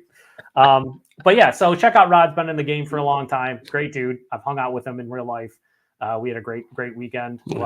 Hopefully it's your dad said hello as well. So. I will. He's doing a lot better now. He's had some health issues the last couple of years randomly out of nowhere, but he's doing a lot better. So I'll let him know that you said hello. He always talks about when we went to those breweries. It's like couple instances that really left a mark on him when he was like drinking those dark charges at the beginning. The live stream was crazy. But yeah, we had a lot of fun. So yeah, check out Rod's channel. There'll be links in the description box, multiple links. You can just click the @ in the header or the title of the video. Go check out his stuff, support him. And I'm going to try to do this, like I said, every month. So in about a month's time, I should have another show and try to, be consistent with it. I like doing live streams, but usually the weekend works the best for me on Saturday. So thanks to Rod. Thanks to everybody who has commented. I'd go through everybody. We'll do one last check of comments here. Adam says, my main issue is when people checking cask beers as draft and crowlers as can. People never use growler correctly. Now that's what you're upset about, Adam? Because I'm upset with people shitting on beers because they don't like the style like idiots. Oh, I'm going to pick up this beer that I don't like and then poop on it on tap. It's like, what? Come on. But see, here in the States, we get crowlers in cans. Yeah, we do. We do have. So it's not wrong. It's 32 ounce can that we get the crowlers in. Well, he's saying they check them in as cans, like on Untapped, instead of saying crowlers, because they do have crowlers and cans. Yeah, okay. I think they have crowlers. They might not. They do. They do. Because I'll check in crowlers and stuff when I have a crowler of it. But yeah, I always feel weird when I get a nitro can. Do I check it in as nitro, or do I check it in as a can? Because they don't have any nitro can option. Is there a nitro option? No, there's no. There's a nitro option for like what you're drinking. Oh, I didn't know that. Or can, and I'm like, well, I'm drinking out of a nitro can. So which one is it? It's a can, but it's also it's not. I think I just usually choose can. Like when I do left hand, I think it's usually can. But I didn't go over enough to see the nitro hanging out there. Like they need a nitro can and nitro bottle feature. I guess I don't know. Well, Adam can bring it up with the Untapped guy when he goes to the conference. Ask him all of this, Adam. We need a full report. Yeah, we need to get you on a live stream. You need to give us a full report. It's BS. All right. I'm going to shut this one down. Thanks, Rob. Thanks, everybody. Everybody who's commented. Till the next one. Cheers, everyone. Cheers, everybody.